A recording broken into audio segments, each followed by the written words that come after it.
I stared at the school beauty as yogurt dripped from the corner of her lips. So I pinned her against the desk and taught her how to play billiards, metaphorically speaking, of course. And why? Day 3. This was the literal zombie apocalypse. Some crazy virus had just wiped out the globe, turning almost everyone into brain-eating freaks.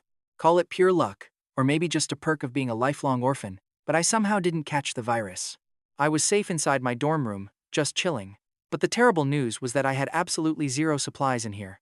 By now, I'd been starving for 3 days, and the zombie crowd outside was growing pretty huge.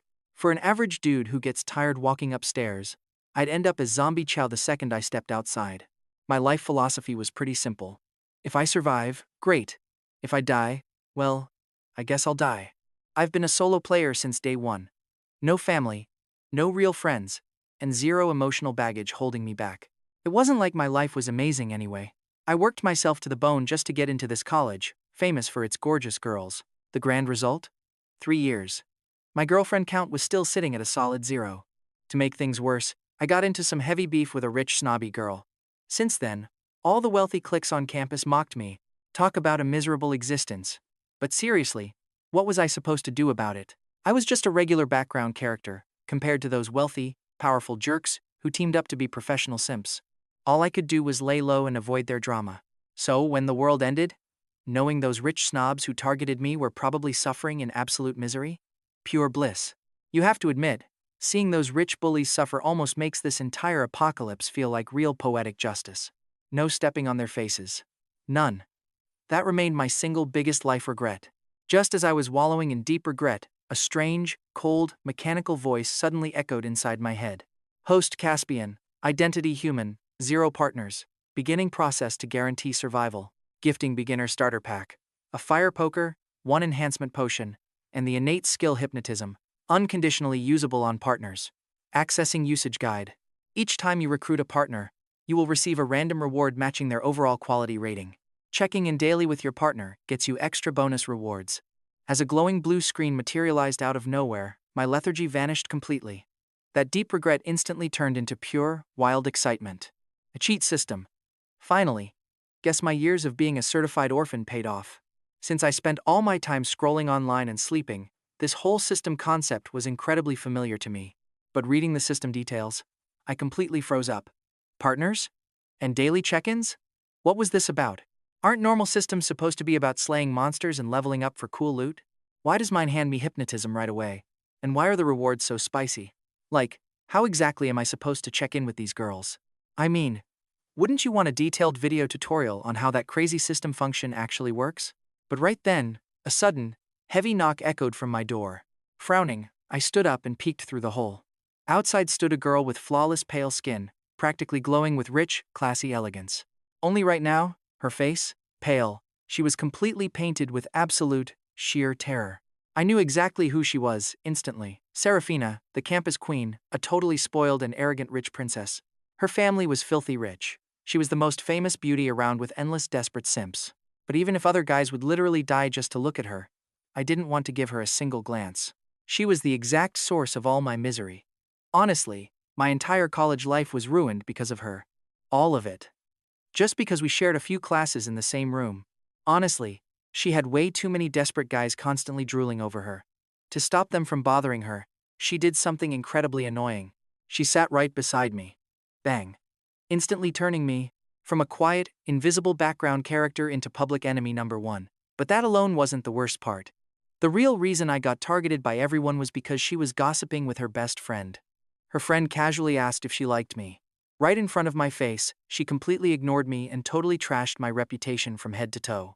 So I got a bit annoyed and fired back with some basic logic. Suddenly, I am getting labeled as a guy who bullies Serafina, lacks any morals, and fights with women. Instantly, both the people who knew the truth and those brainless simps lined up just to make my life a living hell.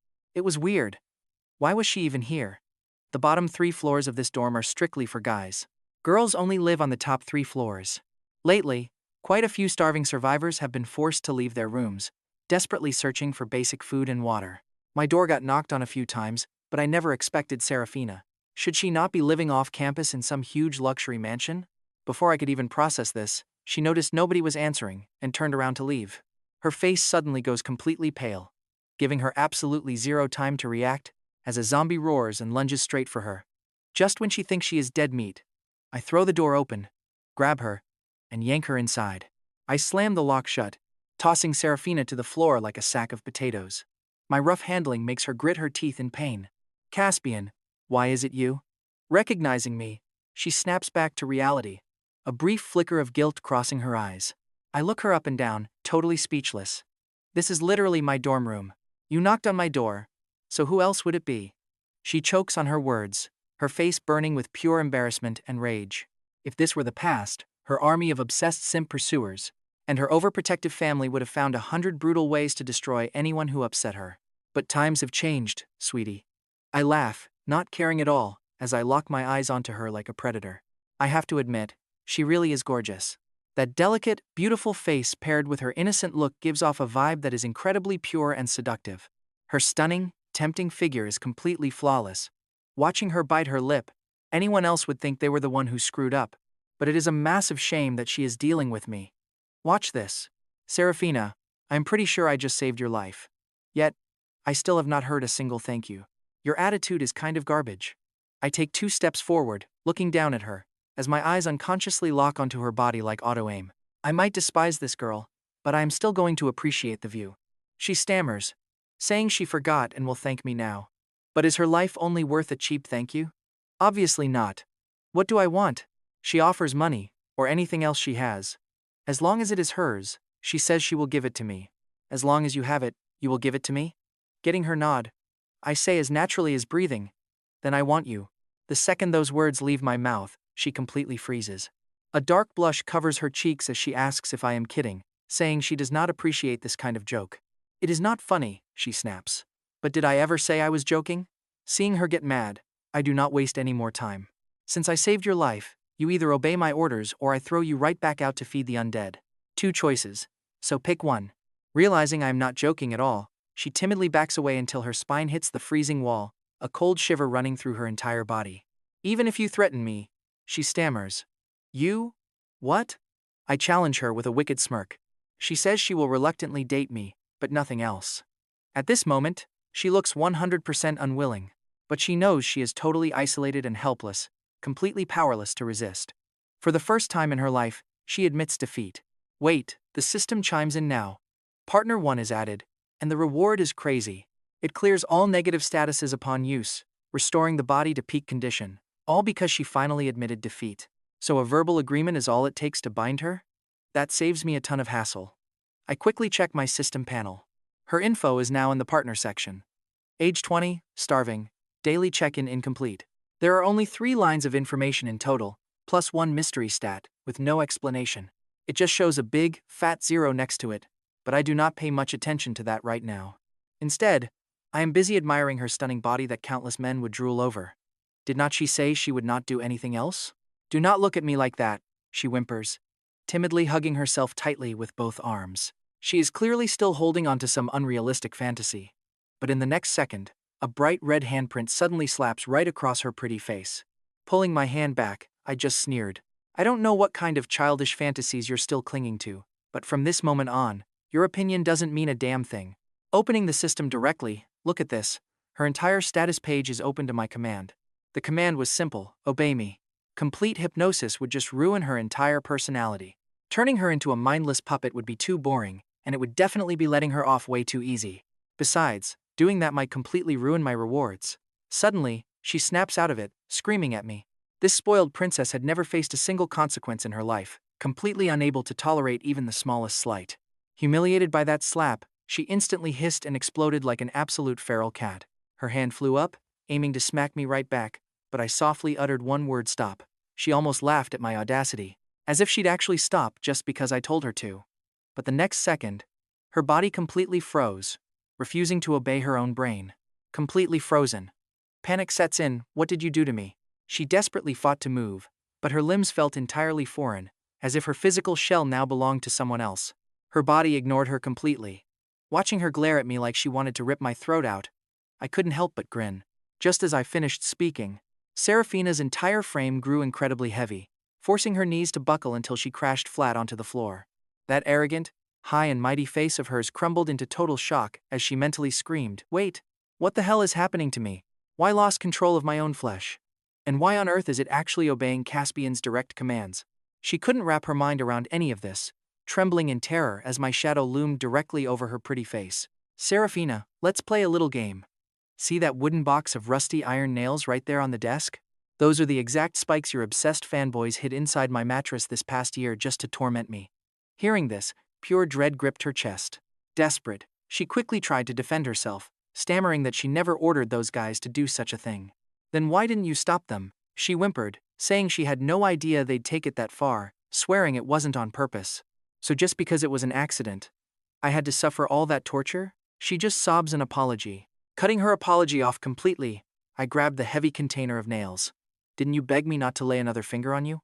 Swallow every last one of these spikes, and I promise I'll leave you completely alone. What do you say?" And check out her face. Staring at those sharp spikes, she turns completely white. "It is decision time, me or the nails." "Not the nails," she screams, panic-stricken. I just smile and snap my fingers, lifting the hypnosis. With the control spell lifted, she gasps as absolute movement floods right back into her limbs. Watching her completely crushed and humiliated state gives me a truly beautiful, satisfying feeling. Status check. Minor injuries. Daily quest rewards locked in. After that, I quietly sparked a cigarette, inspecting the glowing bottles now sitting in my inventory. Over in the corner, she buries her face in the blanket, sobbing hysterically.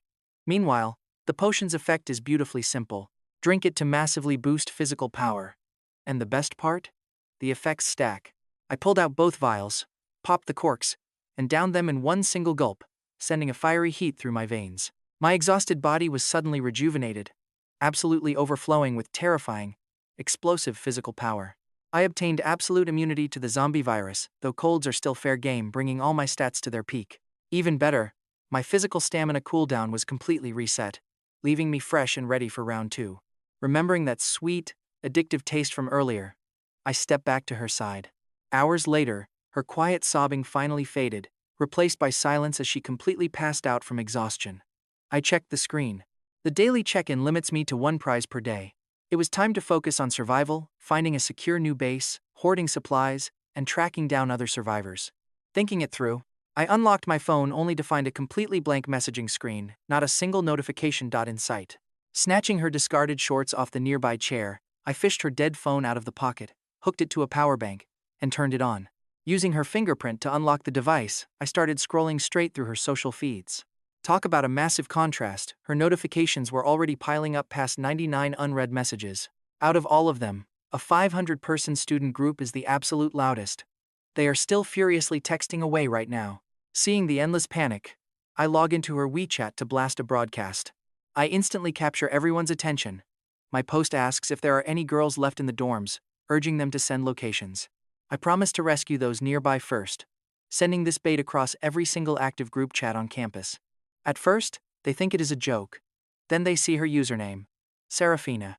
They scream that goddess Mukshu is alive, thanking heaven because their savior has finally arrived. As the ultimate campus queen with massive influence, Serafina's sudden return sparks a heavy wave of hope in the dark. Since everyone knows her family has insane power, nobody even questions if this message is real.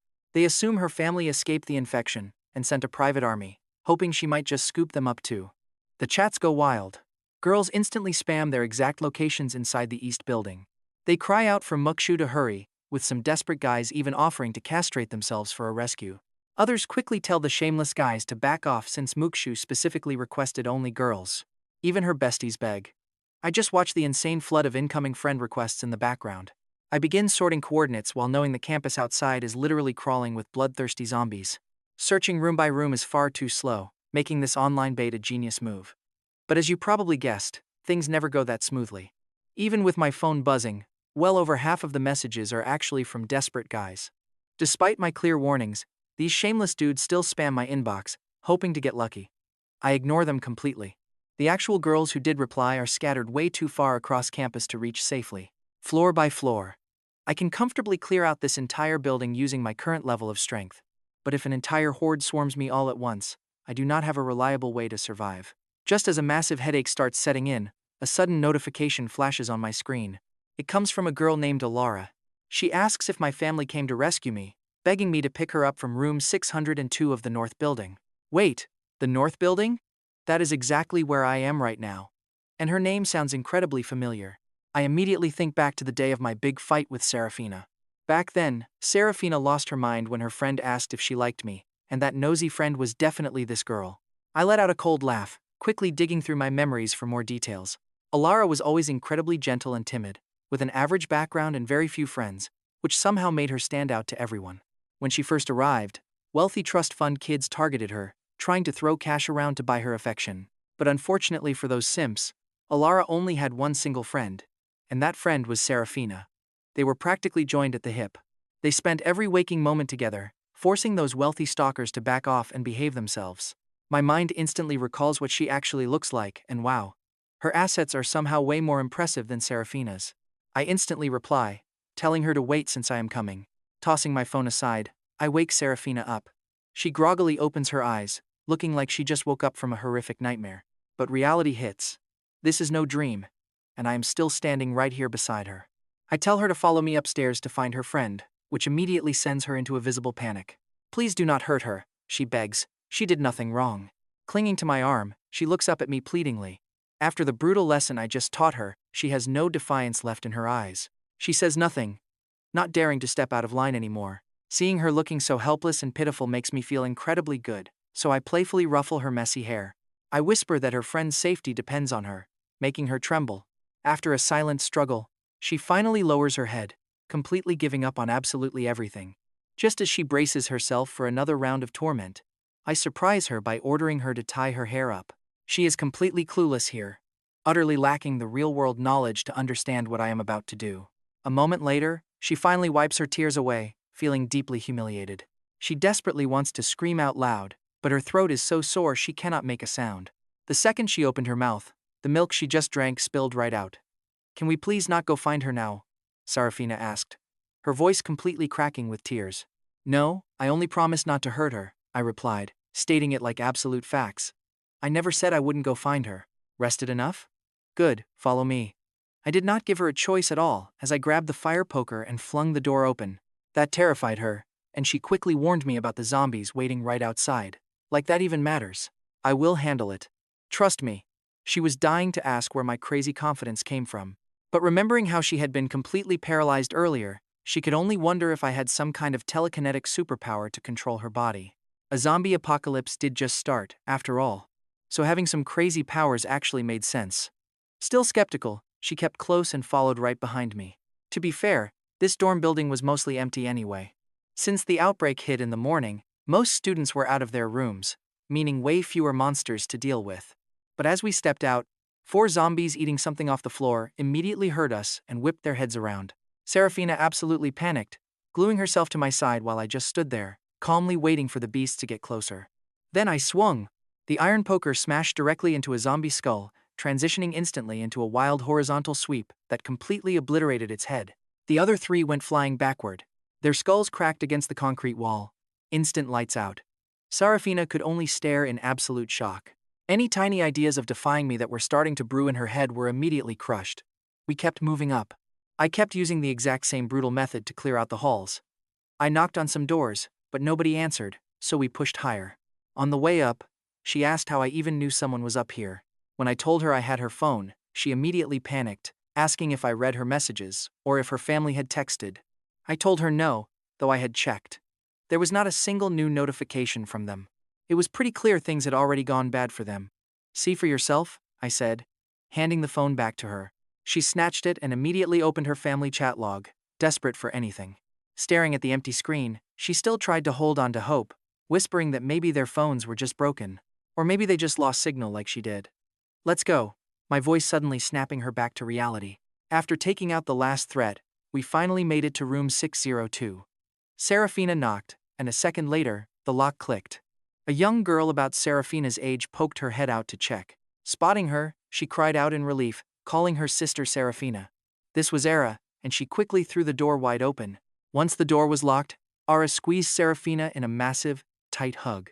Wait, Ara, stop, Serafina gasped. There's someone else here, she said. Her exhausted, sore body was absolutely screaming in pain from that tight embrace. Honestly, You can instantly see how incredibly close these two are. Ara held on for a while before letting go, finally realizing she was not alone. "Oh, sorry," she mumbled, looking at me. "Who is this?" she asked. "He is Caspian, and he is my—" Serafina hesitated, struggling to force the words past her lips, but looking back to see me staring right at her. Serafina finally gave up the fight. "He is my boyfriend." Those words seemed to drain every ounce of her energy, leaving Ara standing there, completely frozen in place. An expression of absolute disbelief washed over her pretty face. At that moment, I stepped forward and pulled Serafina tight against my side. We looked incredibly close. Seeing Serafina not even fight it, the shock in Ara's heart was on a whole different level. She knew Serafina absolutely despised physical touch. In everyday life, she avoided close contact even with her best female friends, so seeing her with a guy was insane. But seeing the two of them together completely destroyed everything she ever thought she knew about her friend. Wait.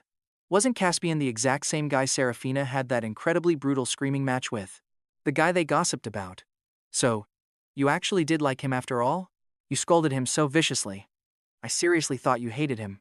Serafina knew her friend had it all wrong, but she couldn't explain. She could only nod in bitter agreement. After voicing her absolute shock, Ara clearly wanted to ask something else. But right then, her cheeks flushed a pretty shade of red, and she quickly turned away in pure embarrassment.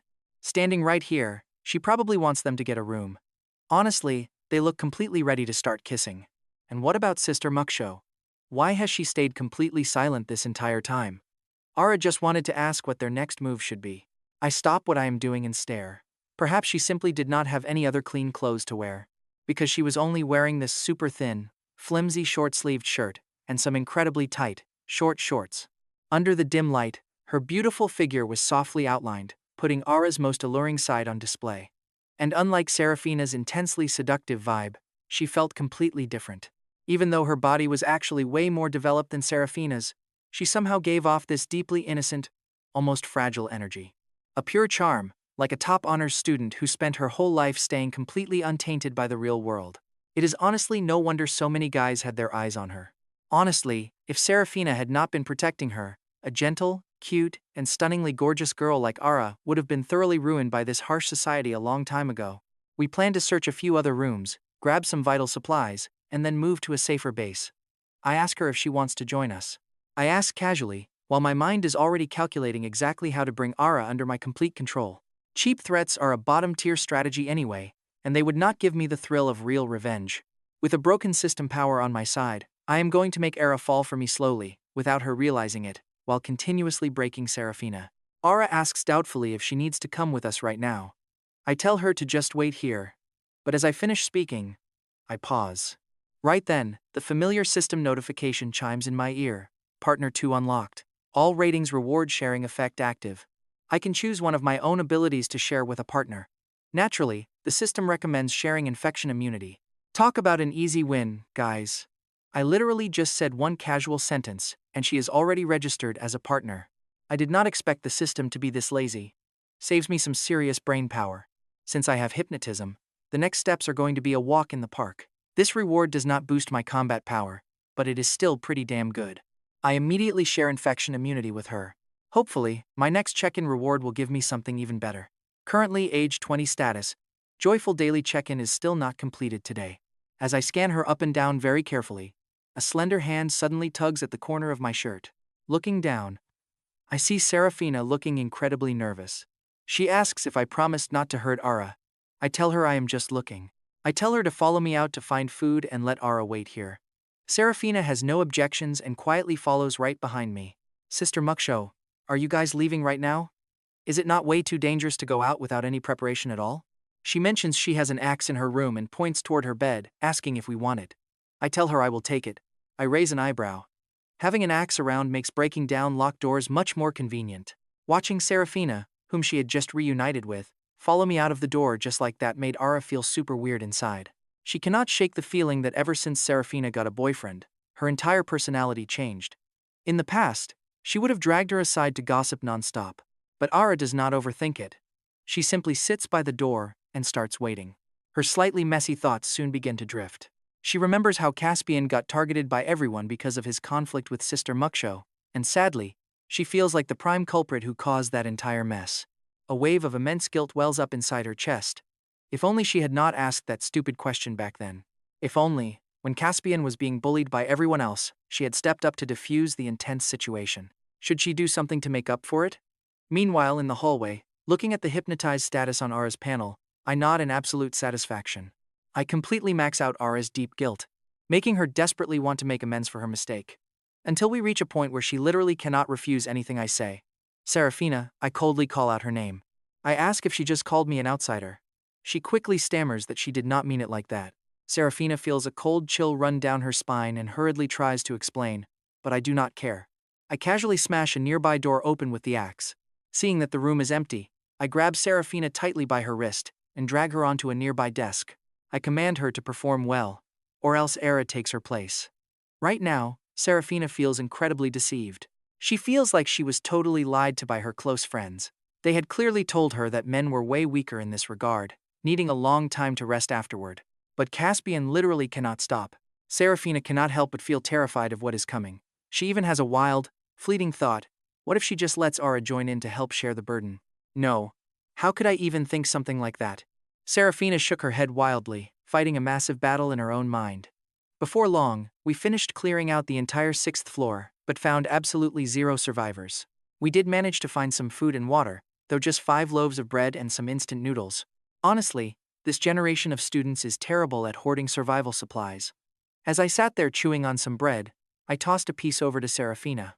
Serafina hadn't eaten a single bite in 3 days, so when she saw the food, her eyes literally sparked. She grabbed the basic bread she would have completely ignored in the past, scarfing it down like a starving, desperate wolf. After finishing it, she still looked totally hungry, staring up at me with big, pitiful eyes. Relax. As long as you stay with me, I won't let you starve. If you want to eat more, wait until we get back. There's plenty waiting for you. With those words, I patted her head, and Serafina barely even tried to resist me anymore. When we returned to Ara's dorm room, Serafina walked in and saw Ara wearing a highly unnatural expression.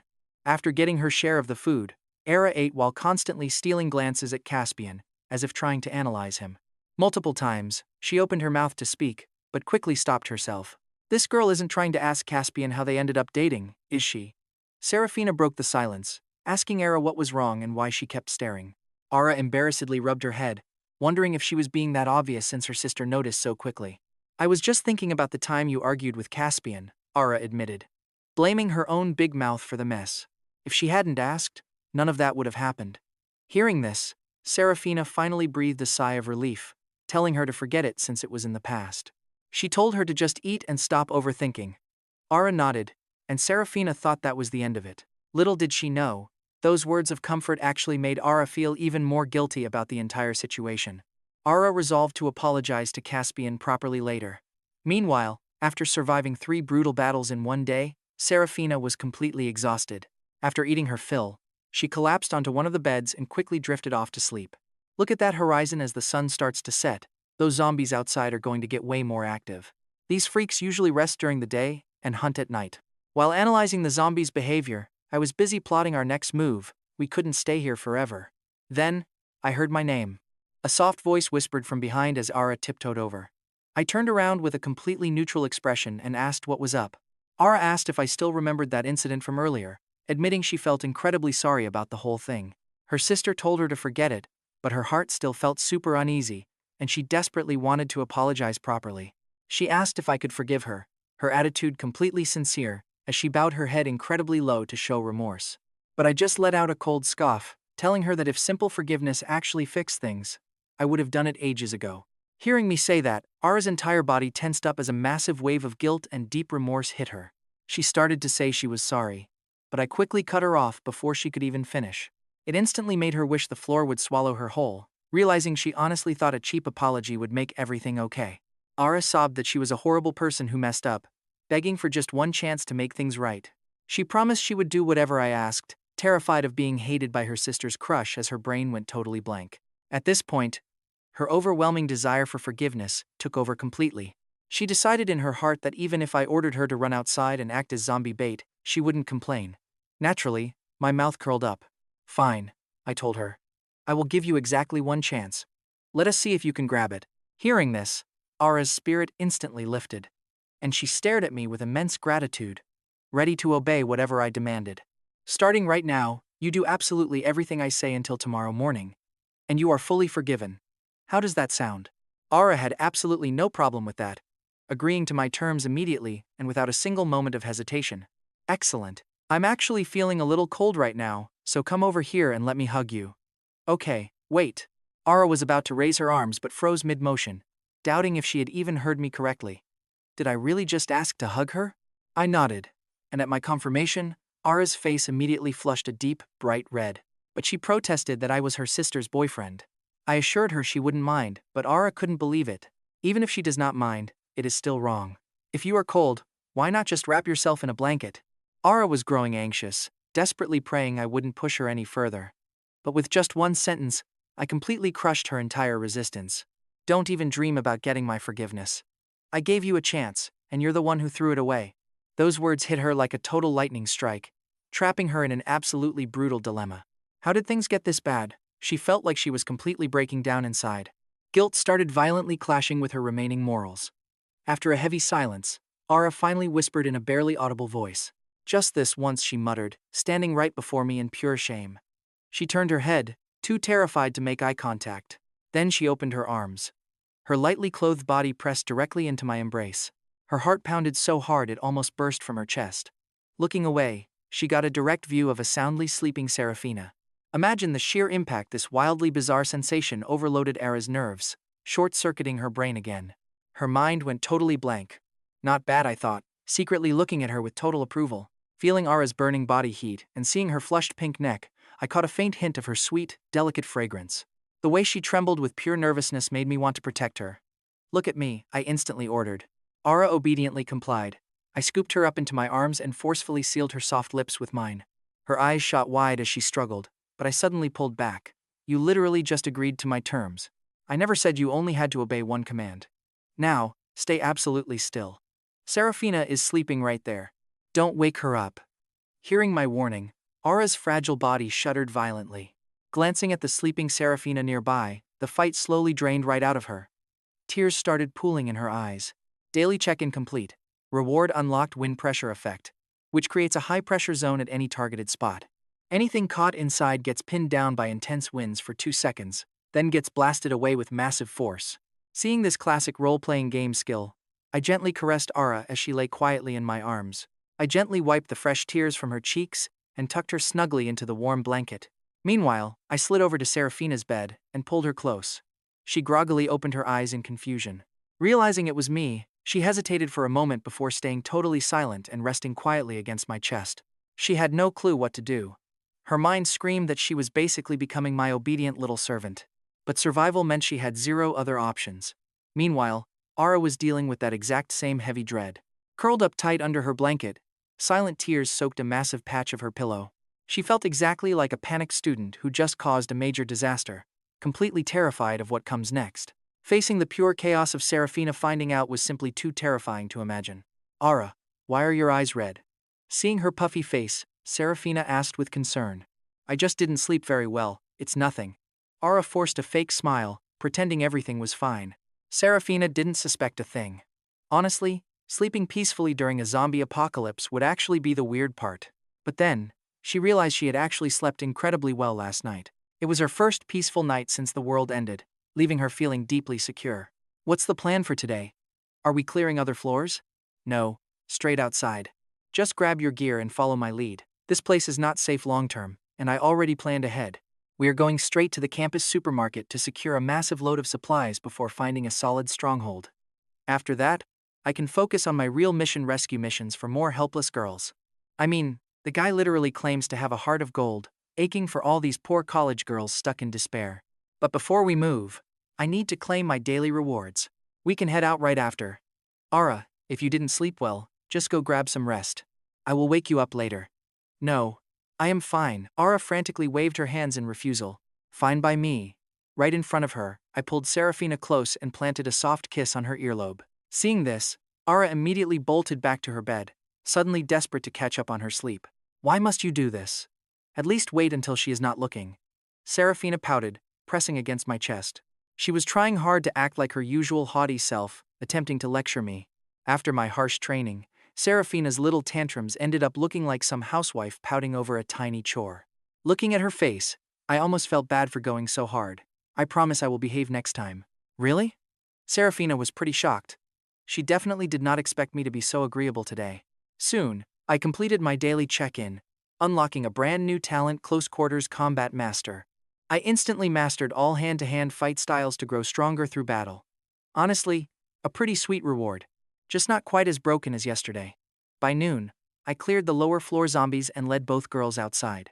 Out on the university campus grounds, dried blood stained the concrete alongside piles of trash. The entire place looked like a total war zone. Both girls huddled close to me, too terrified to even look. I did not waste a single second. We walked out and headed straight for the nearest supermarket, which took us right past some other dorms. Tons of survivors trapped inside saw us walking around out there. A few immediately threw their windows wide open, screaming at the top of their lungs, while others just stayed completely silent, quietly watching us pass by. Some of them actually recognized Seraphina, and they were all totally stunned. What is going on? Is that really Seraphina? She is alive. And who is that familiar guy with her? How dare he touch Goddess Muko? She had quite a massive crowd of lovers here. Their hearts shattered as they watched us. But I did not care, only one mixed dorm existed here. Only because the school over-admitted girls last term and ran out of room in their main building. So they mixed them up. Saving these people did absolutely nothing for my check-in system. Since they could not trigger my rewards, I ignored them. Seraphina looked over, but she was not stupid. How could students who were too afraid to leave their rooms ever hope to save her? Even if it bruised her pride, staying glued to my side was way safer for her. She convinced herself she only stayed for safety, not because she was totally submitting to me. Arriving at the grocery store, I prepared for a huge zombie fight, but the place was eerily quiet. Usually, a dark spot like this is a massive jackpot for daytime zombie nests. But look at this. Yet, there was not a single undead monster inside. Shelves were completely trashed, with snacks scattered everywhere. Seraphina asked Caspian what they were waiting for. She pointed at her favorite treats, practically begging to go inside and start grabbing food. Once we step inside, do not wander off. Stick right next to me. Seraphina nodded happily and followed me. I kept my guard up while packing the supplies. When a place is this quiet, a trap is definitely waiting. I knew the zombies did not just leave this place. Suddenly, heavy footsteps echoed right outside the main entrance. These sound like living people, not monsters. My tense shoulders finally relaxed a bit. I signaled the girls to freeze and stared at the door as voices bragged about a genius plan. We only lost one dumb rookie to clear all those zombies out. You are a genius, boss. Cut the crap and start loading up. With that, 8 guys strolled right into the store. The moment they spotted us standing in the dark, they all froze completely solid. I just stared back at this little gang with a pretty bored look. They were just campus students acting like tough street thugs, and I recognized every single face. The guy leading them was Caspian. He was Seraphina's most annoying admirer, and the first rich jerk who gathered a mob to beat me. Spotting Seraphina standing there, his eyes lit up with a flash of pure, filthy greed. When the rest of the gang realized it was just one guy with 2 hot girls, their shock instantly turned to absolute joy. I mean, look at this cliché. Should I laugh, or thank the heavens for giving me my revenge on a silver platter? Well, look who we have here, the legendary campus goddess Seraphina. Who would have guessed? We lure those zombies away, and come back to find 2 absolute babes just waiting for us. I remember these girls acting all high and mighty with Caspian. How should we handle them, boss? Seraphina is mine, but the other girl is all yours to do whatever with. Their leader Caspian finally sneered. The thugs exchanged sinister grins at his words, looking like they just hit the ultimate jackpot. They completely ignored my existence, but hearing the absolute garbage spewing from their mouths made Seraphina furrow her brows in anger. She had never felt so utterly disgusted in her entire life, calling them absolute trash with no shame. Asking if this was what their parents taught them, she instantly snapped back into her old, arrogant, high and mighty self without even realizing she only acted sweet around me. Caspian laughed, calling her just as naive as ever. Wondering if she seriously thought someone would protect her in this apocalypse, he added that her family was probably rotting in a ditch somewhere. He told her to stop dreaming those princess dreams. The brutal mockery hit Seraphina hard, but that line about her family, rotting in a ditch, struck a direct, painful blow, straight to her deepest, darkest fears. Caspian barked at his boys to stop talking, telling them to hurry up, take us down, and grab the food. With that command, the entire group moved in and immediately surrounded us. At this point, I had already decided exactly how I wanted my revenge, looking at them with a dry laugh and telling them I have always been a pretty reasonable man, offering that if they dropped to their knees right now and kowtowed, I might actually consider letting them go. One thug spat back, asking where this lunatic came from and why I was acting so tough, thinking words would scare them. Scoffing in absolute disdain, he threw a heavy punch and charged straight at me, fully intending to teach me a brutal lesson. But in the next second, and you are going to love this, the man's final memory was a solid iron fire poker. Then total darkness as he went flying backward, crumpling into a completely limp pile right at Bastian's feet. The rest of the group gasped, sucking in cold air as if they had just brushed shoulders with the Grim Reaper himself. Their terrified eyes locked onto me as I pulled my fire poker back, sweeping a cold, calm gaze over every single one of them. Bastian was the first to react. Realizing they had just kicked a massive steel plate, he hurriedly gestured to his lackeys while slipping his hand into his pocket to grip a knife. He sneered that I looked familiar and had decent moves, but if I was trying to play the hero saving pretty girls, I was still way too green. But before he could even finish ordering them to get me, I instantly materialized right in front of his face, hoisting him high into the air by his throat as his terrified lackeys cried out for their boss. Several of them panicked, but not a single one of those cowards dared to take even one step forward. They just stood there, watching me dangle their leader in the air like a helpless, slaughtered pig. Bastian made pathetic, strangled noises while desperately trying to pry my hand open, but my grip was like an iron vice he could not break.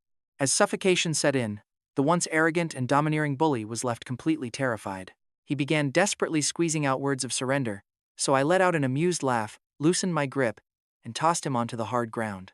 Then, I slowly raised my foot and planted it firmly right on the side of his face.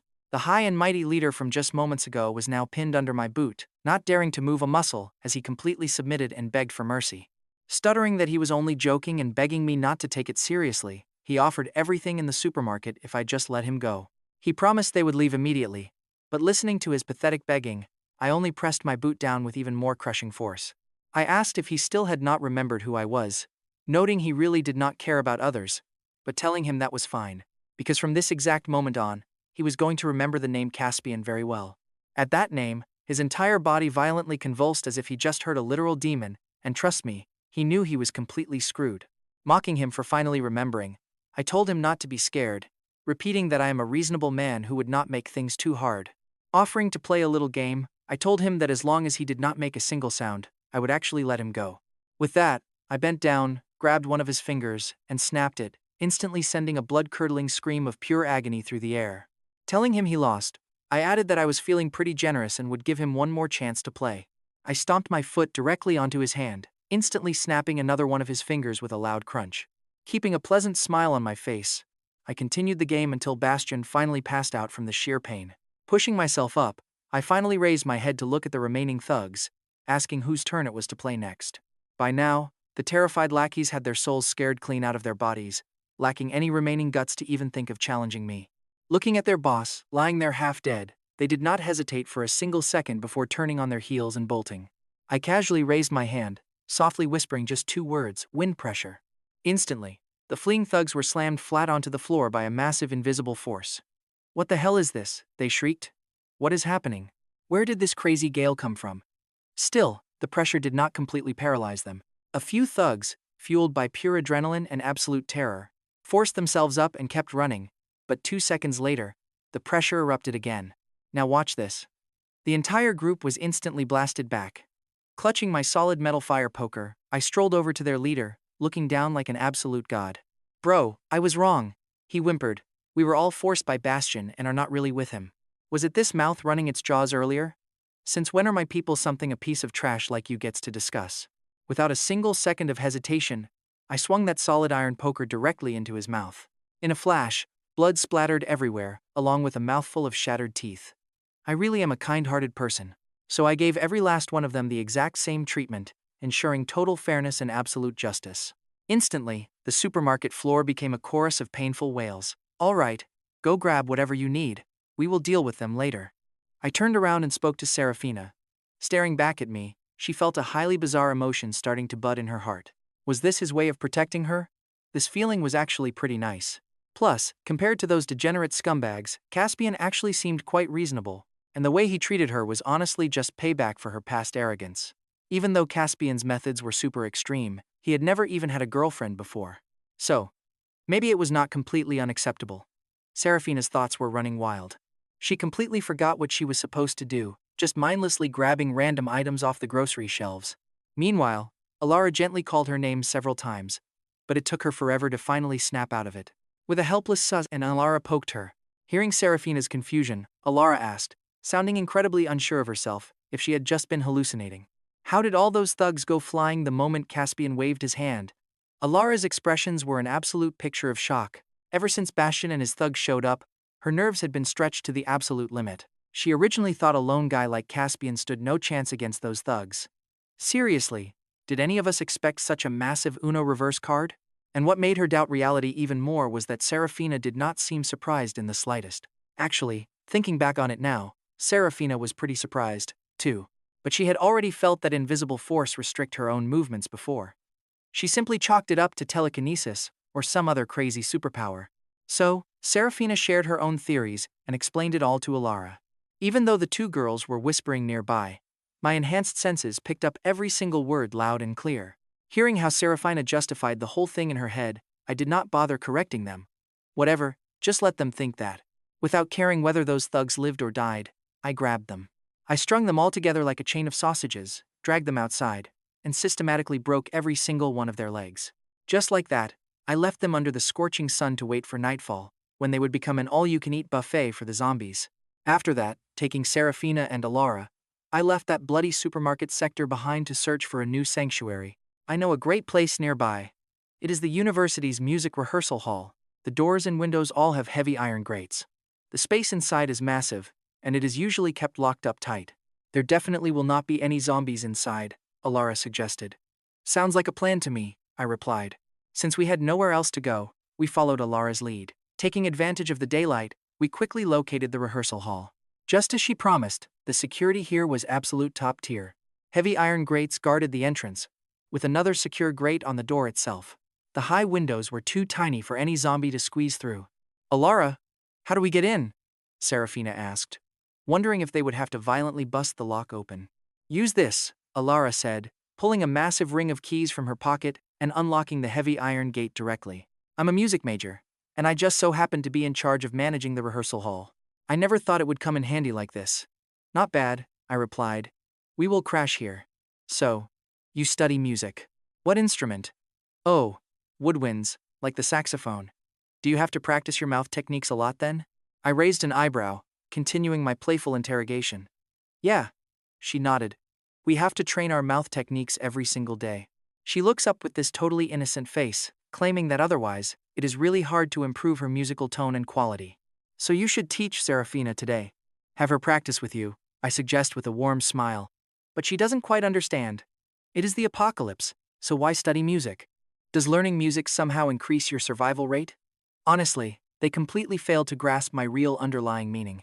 But Serafina, who had grown up fast over the last 2 days, instantly knew my intentions were anything but pure. Glancing at the clock, there was still plenty of daylight left. So, I made 3 more supply runs to the local supermarket. This system really drops the ball sometimes. Like, couldn't it just hand over a spatial inventory ring or something? Hauling all this gear back and forth is just tedious. I really wanted to hypnotize the system into spitting out legendary loot. But as the sun dipped low, the local zombies started to liven up. By now, Serafina and Era had already cleared out the rehearsal hall, laying down sleeping mats so they could finally get some rest. Suddenly, a wave of warmth spreads across my back as a pair of soft arms wrap tightly around me. Turning my head, I see Serafina burying her face down quite low, almost like she is waiting for something. I ask what she is doing. No answer. Serafina just pauses. Her face flushes so red it looks ready to drip blood. She stutters that everyone is asleep, her jumbled words proving she has no clue how to explain herself. And get this, even though she knows the drill, it is her very first time initiating things herself. Her expression looks more agonizing than someone who just got brutally rejected after confessing their love. I pop open the system panel to glance at Serafina's info status. Ashamed, but not hypnotized. Confirming I had not accidentally hypnotized her, I feel a pretty genuine wave of surprise. Honestly, I was not planning to bother Serafina tonight, but since the meal literally delivered itself, I have no reason to refuse. Now, Serafina curls up in my embrace, whispering softly in my ear, thanking me for today and for everything in the past. I'm sorry. A bit later, her breathing levels out as she falls into an exhausted sleep. As her words echo in my ears, I let out a sigh, my mood improving quite a bit. Deep down, I silently forgive Serafina. But that does not mean I am forgiving the others. Resting a moment, I stand up and look over at Era, who still has not checked in today. Looking at the motionless Ara, I tap open her panel. Status, panicked and quite guilt-ridden. Her guilt level is literally doubling. Sleeping people do not feel panicked, making me chuckle a bit. I walk right over and stand right in front of Ara, instantly causing her status to shift to nervous. It almost makes me laugh out loud because her fake sleeping is absolute garbage. Even without the panel, I can see her toes curling up tightly. Seriously, who sleeps like that? Nobody. I reach down and ruffle Era's hair. Era finally stops pretending to be asleep, her face flushing bright pink. Looking up, she feigns absolute calmness, asking if something is wrong. Do not be scared. I just came to check on you. No big deal, right? After all, you were just spying on us earlier. Era blushes furiously at being exposed, quickly trying to deny everything. Too lazy to listen to excuses, I directly open her system panel and slap on yet another command. When near me, feelings of guilt will rapidly melt away. Noting her red face, I slowly reach out and touch Era's cheek. Watch this. She wants to dodge, but she just freezes as my hand lands on her face. For some strange reason, her heart, which was overflowing with guilt, actually feels a tiny shred of comfort and peace. This strange comfort makes refusal impossible, and I do not hesitate. Directly pinching Era's chin, I plant a gentle kiss on her lips, finding them soft and sweet, just like delicate jelly. In that exact moment, her breath hitches. Her heart races fast, yet she feels a totally secure feeling. All her heavy guilt towards Serafina completely vanishes into thin air, leaving behind a rare, peaceful oasis in her soul. She does not know what is wrong. She clearly knows she should reject this, but she simply cannot resist this feeling. All she wants is to sink into this momentary serenity. Reward skill, Purple Flame Effect, letting me control a special combat fire while granting absolute resistance to heat. Seeing Era's check-in reward, my eyes instantly light up. An area of effect skill is exactly what I need right now. Plus, if I combine this skill with my wind pressure, the destructive power will jump to a whole new tier. Not bad at all. I gave Ara a quick kiss on the cheek before heading right back to Serafina. Hey, I am not greedy. Getting my reward was plenty. Pulling Serafina close, I mapped out tomorrow's schedule in my head and drifted right off to sleep. But Era? She did not have it easy. The second I walked away, her mood crashed straight into the abyss. The guilt hit her way harder than the first time. She kept tossing and turning on her sleeping mat, absolutely unable to drift off. Staring at the two of us lying nearby, Era gulped nervously. Just getting a little bit closer should be fine, right? Well, when Serafina woke up the next morning, she felt my arms wrapped tight around her. She was not fighting it anymore. But when she shifted her hand, she suddenly brushed against another woman's fingers. She completely froze. Sitting bolt upright, Serafina stared at the bed in absolute horror, her eyes shrinking to tiny pinpricks. She saw Era lying right behind my back, her arms completely locked around my neck. In that moment, Serafina's brain completely blue-screened. What on earth was happening here? Her own guy and her absolute best friend together? Honestly, what a total mess. Hearing the noise, I woke up too. Still half asleep, I reached out and felt someone lying behind me. So I turned, pulled Era close, and gave her a few quick morning kisses. Right then, Serafina let out a massive, earth-shattering scream. When we sat down to eat breakfast, I just kept stuffing my face as if absolutely nothing was wrong. But the vibe between Serafina and Era was insanely awkward. Era whispered a soft apology. Suddenly, Era bowed her head and started desperately apologizing to Serafina. Luckily, Serafina had cooled down and did not want to make things too difficult. Seeing how genuinely sorry Era was, she decided to drop it. You did not do it on purpose, so just be careful. Era cried Sister Mukshu. I am so sorry. Serafina just waved her off. As long as it does not happen again, we are good. It is really no big deal. Even though Serafina felt sick inside, she forced herself to play the forgiving bestie. Hearing those kind words, though, only made Era feel way more guilty.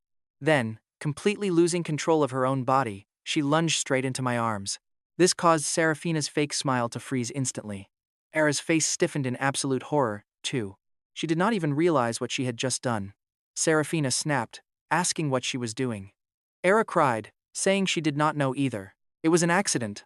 I am sorry. Serafina yelled back, asking if she looked like an idiot, ordering her to let go. Seeing how angry Serafina was, Era desperately wanted to let go. But thinking about leaving my side felt too agonizing, so her body refused to move. She cried that she could not do it, making Serafina scream in pure disbelief. Was sorry the only word she knew? But the angrier Serafina became, the guiltier Ara felt, making her hold on to me even tighter. All the dark emotions flooding Ara's heart were constantly being cancelled out just by my comforting presence. Caught in this brutal psychological crossfire, Ara felt her mind literally twisting into painful knots. And right here, she basically decides she is never getting forgiven anyway. Instead of torturing herself, she might as well stay permanently glued to Caspian. At least this way, she would not feel like dying inside. Watching the situation escalate, I chose to stay quiet. But I could tell Ara had completely given up on asking for forgiveness. By now, no matter how much Serafina screamed, Ara just treated it as pure background noise. She held onto my arm in a tight death grip, burying her face deep into my chest. Seeing her best friend completely ignore her, Serafina muttered in absolute, crushing disappointment. Ara, I never, ever thought you were this kind of person. I was so blind to trust you. With that, Serafina threw herself into my arms too, violently shoving Ara aside so she only had my arm to hold. Caspian, kiss me. Right now, Serafina looked so incredibly hurt, staring up at me with eyes full of desperate love and teary sadness. At first, I only wanted to tease her, but this dramatic turn was totally outside my calculations. Things were definitely going off the rails, but the final outcome made me extremely satisfied. I had to delay our entire schedule for the day. First, I needed to grab my daily rewards. System check-ins were a massive success today, giving me an enhancement potion and a heavy alloy cleaver. Right now, Serafina and Ara were nestled close to me. One on the left, one on the right, seemingly unwilling to move anytime soon. Serafina's feelings were definitely a complete, tangled mess. She always knew I would pull other girls, but she never imagined the first one would be her most trusted, beloved best friend. And she used to care so much, sacrificing everything for her. Talk about total heartbreak. Once we finished enjoying a quiet moment, I told both girls to stand up. It was time to head out. Today, we are marching straight to the girls' dorms to rescue any survivors still breathing inside. Serafina pouted her cheeks, clearly thinking I was being greedy. To be fair, I did want to find more girls.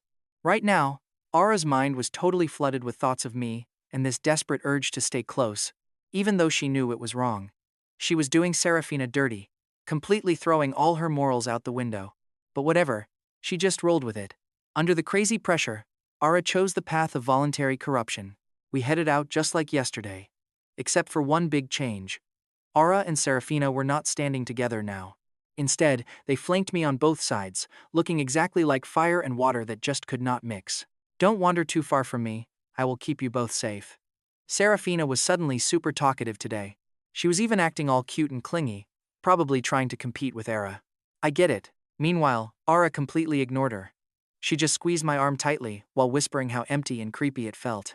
Why are there no girls in the dorm building? Serafina stared at the female dormitory in total confusion. The boys' dorms we passed earlier were packed with survivors. So why is there not a single soul visible in the girls' building? Hearing that? Honestly, my mouth just twitched. I recalled a story from the school group chats. One arrogant girl told everyone that if they just rushed outside, a rescue team would be waiting right there. She assumed the zombies were just weaklings. Because of her, a massive crowd of girls charged out of their rooms. And the result? They became an all-you-can-eat buffet for the horde. Being stupid is one thing, but she dragged everyone down with her, costing me a massive stack of potential system rewards. Learning their fate, Serafina looked completely dumbfounded. She whispered, asking if those girls were completely out of their minds. Thank goodness, she never associated with them. Serafina used to think she was pretty spoiled and impulsive herself, but there is always a bigger fish when it comes to raw stupidity. Up ahead, the dorm doors were left wide open. A massive swarm of monsters is probably waiting inside. This is causing me so much extra hassle, I muttered, pulling out the heavy alloy cleaver from my back. This massive blade was 1 meter long and weighed over 12 kilograms. Any average guy would struggle just to lift this thing, let alone swing it as a weapon. But to me, it felt light as a feather. I could easily throw it like a dart if I wanted to.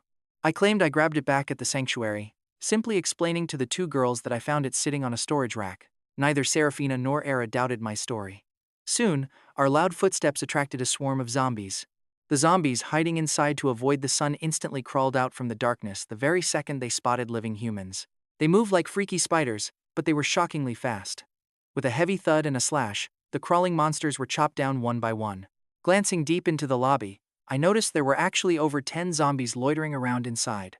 I raised my hand, blasting them with wind pressure. immediately followed by a wave of hot purple fire. When the purple flames hit that high-pressure wind, the fire instantly exploded outward. Riding the mini hurricane, a wild vortex swept forward, completely scorching the entire horde of flesh-eaters. Standing beside me, Seraphina's staring with total stars in her eyes. I mean, can you blame her? He looked way cooler now. Once we entered the dorm building, I started our search just like before, occasionally shouting out to see if any survivors could hear my voice. Unsurprisingly, thanks to that brilliant student leader, there was not a single survivor left on the first floor. Feeling speechless, we walked up to the second floor. Even after clearing out the hallway, I did not really expect anyone to still be alive here. But unexpectedly, my casual shout actually got a response this time, asking if someone was outside and begging for help. Instantly, my eyes locked onto one of the doors. I told her to come out since the zombies were already dead. The door clicked open and an average-looking girl stepped out, leaving me pretty disappointed. But hey, it makes sense. If any random background character could match a campus beauty like Seraphina, then an S-tier rating would be way too cheap. Still, grabbing an extra system reward was never a bad thing.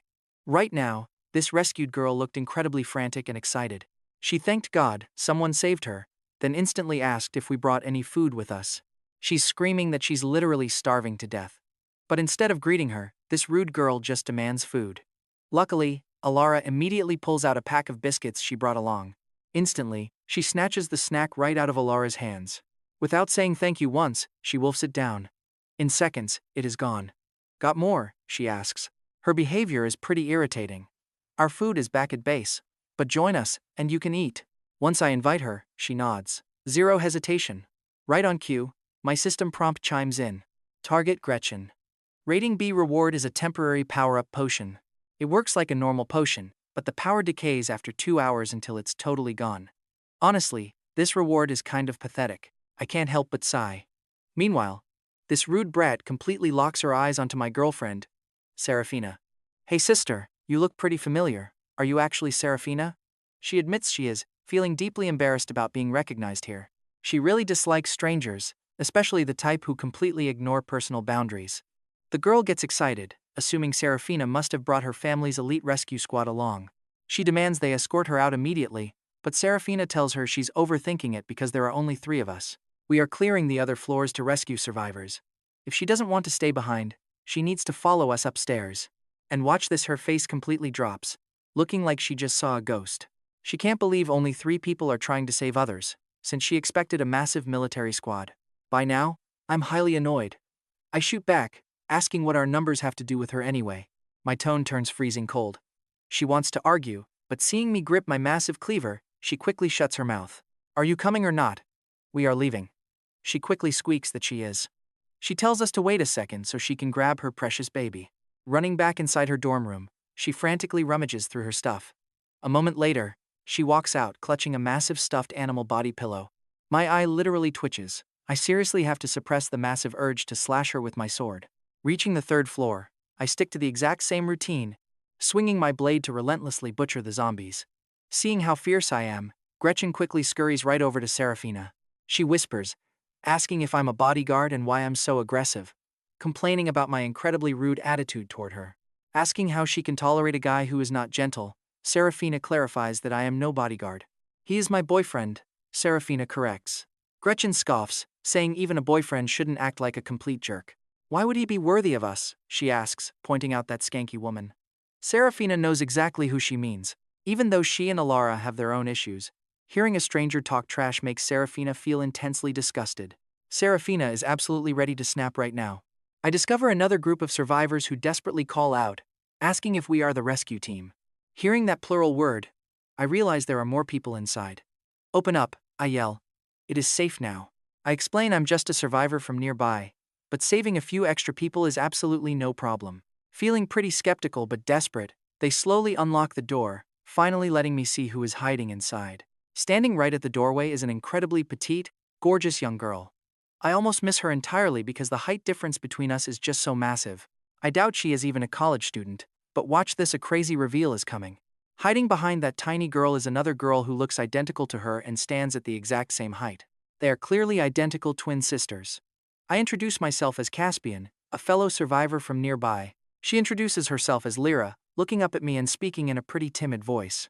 Seeing a girl whose looks are clearly several tiers higher, my mood instantly improves. I patiently offer them an invitation. We've got a small group together, and we're rescuing survivors nearby.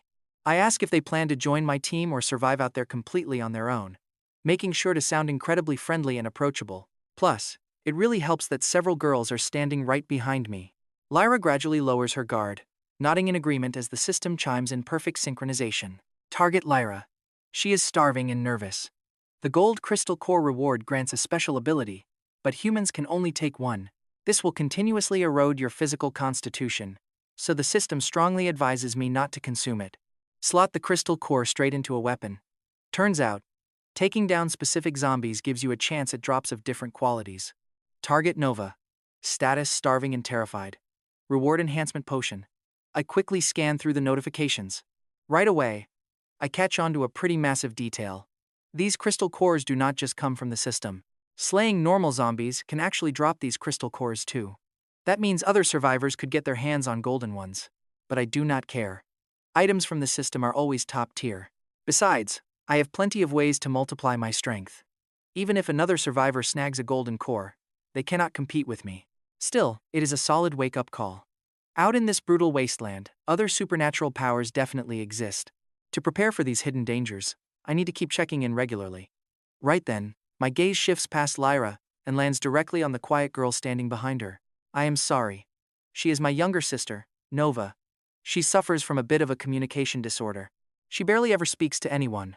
Catching my look, Lyra panics and starts explaining. Terrified, I will think her sister is rude and kick her out. It is no problem. Just step out and stay right next to me. I step aside to make some room, fully planning to bring them both along as we continue heading upstairs. Since I made the effort to come all this way, I naturally need to clear every single floor. Suddenly, an incredibly annoying voice pipes up from behind us. Excuse me, you have already found 3 whole people. Aren't we heading back to your base yet? I am not demanding it be super safe, but at least let me get something to eat first. And honestly, the look on Gretchen's face right now is just pure trash. She acts like she's the victim here. Look, I always try to be a pretty reasonable guy. Normally, as long as people do not pull anything shady, I do not easily get murderous. But given the current situation, there is no holding back now. Just then, Lyra spots Gretchen too, and a look of pure shock flashes across her eyes. Gretchen, why are you here? Didn't you lead the other girls outside? Why are they all dead while you are totally fine? Hearing that, I immediately glare back at Gretchen. For a split second, sheer panic washes right over her face. I just got lucky. Those idiots would not listen to me and almost got me killed too. I barely managed to escape back inside.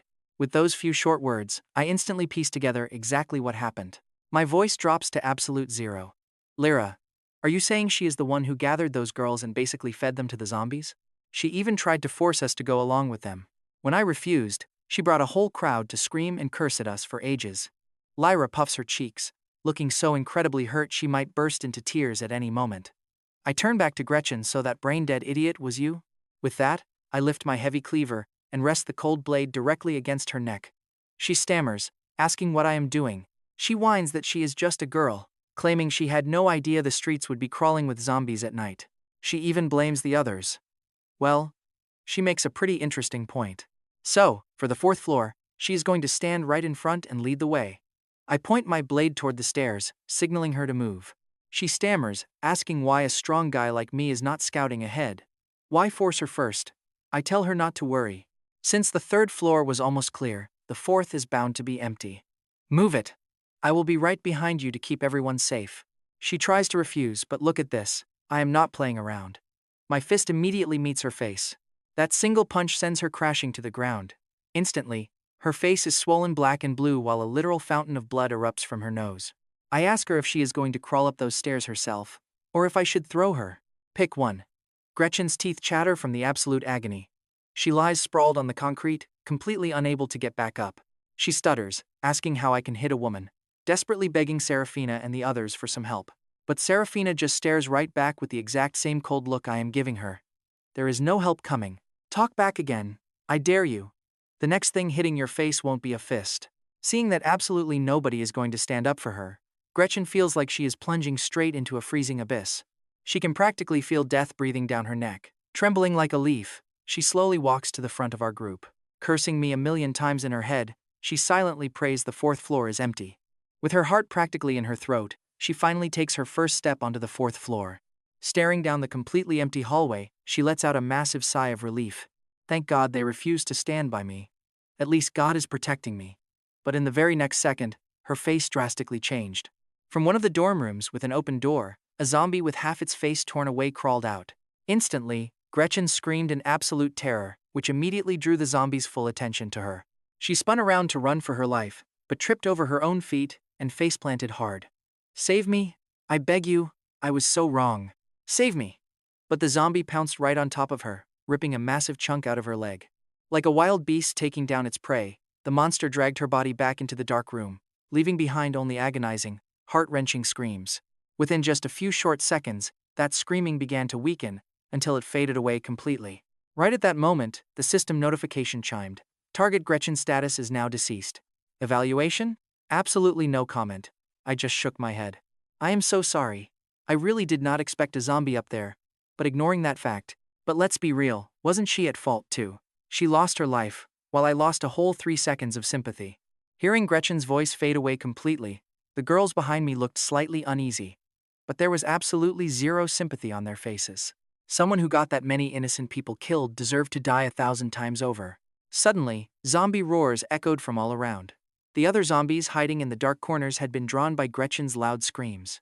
Heavy movement was even coming from the floors above. Caspian, should we try searching a different building instead? There are way too many zombies here. Listening to the rising chorus of roars, Lyra, standing beside me, started getting scared. Her little sister was gripping her hand even tighter now, her small hands clinging on for dear life. I was completely unfazed, even having the leisure to joke that big brother Caspian sounded weird. Why do not you just call me Oppa or Daddy? Lyra blinked. She and her sister exchanged a look, seeing the pure confusion on each other's faces. Caspian, Oppa, can we please leave? There are too many zombies. This is really dangerous. At this moment, Lyra's face was burning up. Even though she looked small, her mental age was totally normal. Using this kind of cutesy little girl honorific made her sense of embarrassment absolutely skyrocket. Why did I even call him that? And he still does not look like he wants to leave. Seeing that the zombies were about to flood down from upstairs, Lyra got incredibly anxious. Just as she was about to warn me again, Serafina patted her shoulder. There, do not worry. My boyfriend is super strong. No matter how many zombies show up, he can handle them. Saying this, Serafina looked completely relaxed. She even stole a side glance at Era, only to find her biting her finger, staring at me with eyes full of absolute worship. But there are seriously way too many zombies, Lyra protested. They won't be soon, Serafina replied. Her face was also brimming with admiration. Just as she said, I had already gripped my heavy cleaver and started hacking my way forward. In an instant, the first wave of charging zombies was cleanly decapitated. The zombies upstairs also violently surged downward, pouncing like wild hunting beasts. But my reflexes right now were incredibly sharp, and my combat techniques were becoming increasingly masterful. I did not even care if there were any survivors left anymore. One man, one blade. I literally slaughtered my way through this entire building, top to bottom, until not a single zombie was left standing. I was just about to call out a few times to check for survivors. But Lyra and her sister, who were witnessing this kind of brutal violence for the first time, were completely shocked to their core. The way they looked at me changed entirely. At this moment, Lyra finally understood that when Serafina said I was incredibly strong, it was not just a boyfriend bias talking. It was the absolute, unvarnished truth. See, I told you I was right, didn't I? Serafina said with pride, waiting to see Lyra's envy. After we searched the entire building, I originally figured that in such a massive dorm, it was impossible for there to be absolutely nobody left. But nope. Turns out there really was not a single living soul. Honestly, letting Gretchen die just like that really let her off way too easy. After shaking off the mood, I got ready to go check the other dorm buildings. But standing on the 7th floor and looking across at the other dorms, I could not spot a single human shadow. Surely, the rest of these buildings are not completely empty too, right? Fast forward 30 minutes later, when I had thoroughly cleared all the zombies out of the other 3 buildings as well. Yet, we gained absolutely nothing. Such a massive dormitory area, and there really was not a single survivor left inside. Caspian, Oppa, the zombie apocalypse broke out several days ago. Without a steady food supply, most people out there would have practically starved to death by now. Any survivors in the dorms probably left a long time ago to find a way to survive. My sister and I only managed to stay put this long because we luckily had a massive stash of food hidden in our room. Right then, Lyra spoke up to analyze our current situation. Although I had already realized this a long time ago, I was still holding on to a tiny sliver of hope. Hearing it from Lyra made me finally accept reality, so I decided we should just head back for the day. With some daylight left, let's swing by the supermarket to grab some extra supplies. After making a few round trips to the supermarket, the campus area felt incredibly lively again, and it was finally time for dinner. Since Lyra and Nova had just arrived, they seemed extremely shy and cautious, nervously mentioning they were only freshmen who just got here. They were studying education, hoping to become teachers right after graduation. But before they could even get used to university life, the entire world went to hell. Looking at them, a pretty hilarious image popped into my mind based on their short heights and tiny voices. If they actually stood up at the podium to lecture, they would probably get mistaken for some other teacher's kids. Really? Serafina asked, since she hadn't paid attention to the new freshman. What specific subject are you majoring in? We both major in Japanese, Lyra replied while nibbling her food, making Serafina nod in understanding. She didn't care about their major. But check this out, the second I heard that, I completely froze in place. That means your Japanese is awesome, I said, so speak a few lines for me. Naturally, Lyra felt put on the spot. Should she do a self-introduction? But if they couldn't understand her, it might just look like she was showing off. That felt rude, but she could say something they would definitely recognize. A classic phrase that everyone knows, though it probably wouldn't pass any streaming censorship guidelines. Blushing, she finally muttered, "Okari Oni-chan." Hearing that sweet, slightly childish voice was incredible. My inner engine immediately started revving, and my interest was thoroughly piqued. Soon it was bedtime, but the hall only had 2 sleeping mats. So, Lyra politely suggested sleeping on the chairs so her sister could use the comfortable mat. But I immediately shut that down, saying we would all squeeze in together. Plus, the sisters had already bonded with Alara. You two take 1 mat, and 1 is enough for us, I said. But she totally misunderstood my sleeping arrangements. But aren't you and Sister Muka boyfriend and girlfriend? Lyra asked. But I shrugged, saying she doesn't mind. I tossed that line out so casually. Lyra looked completely shocked, like she had just heard something defying the laws of physics.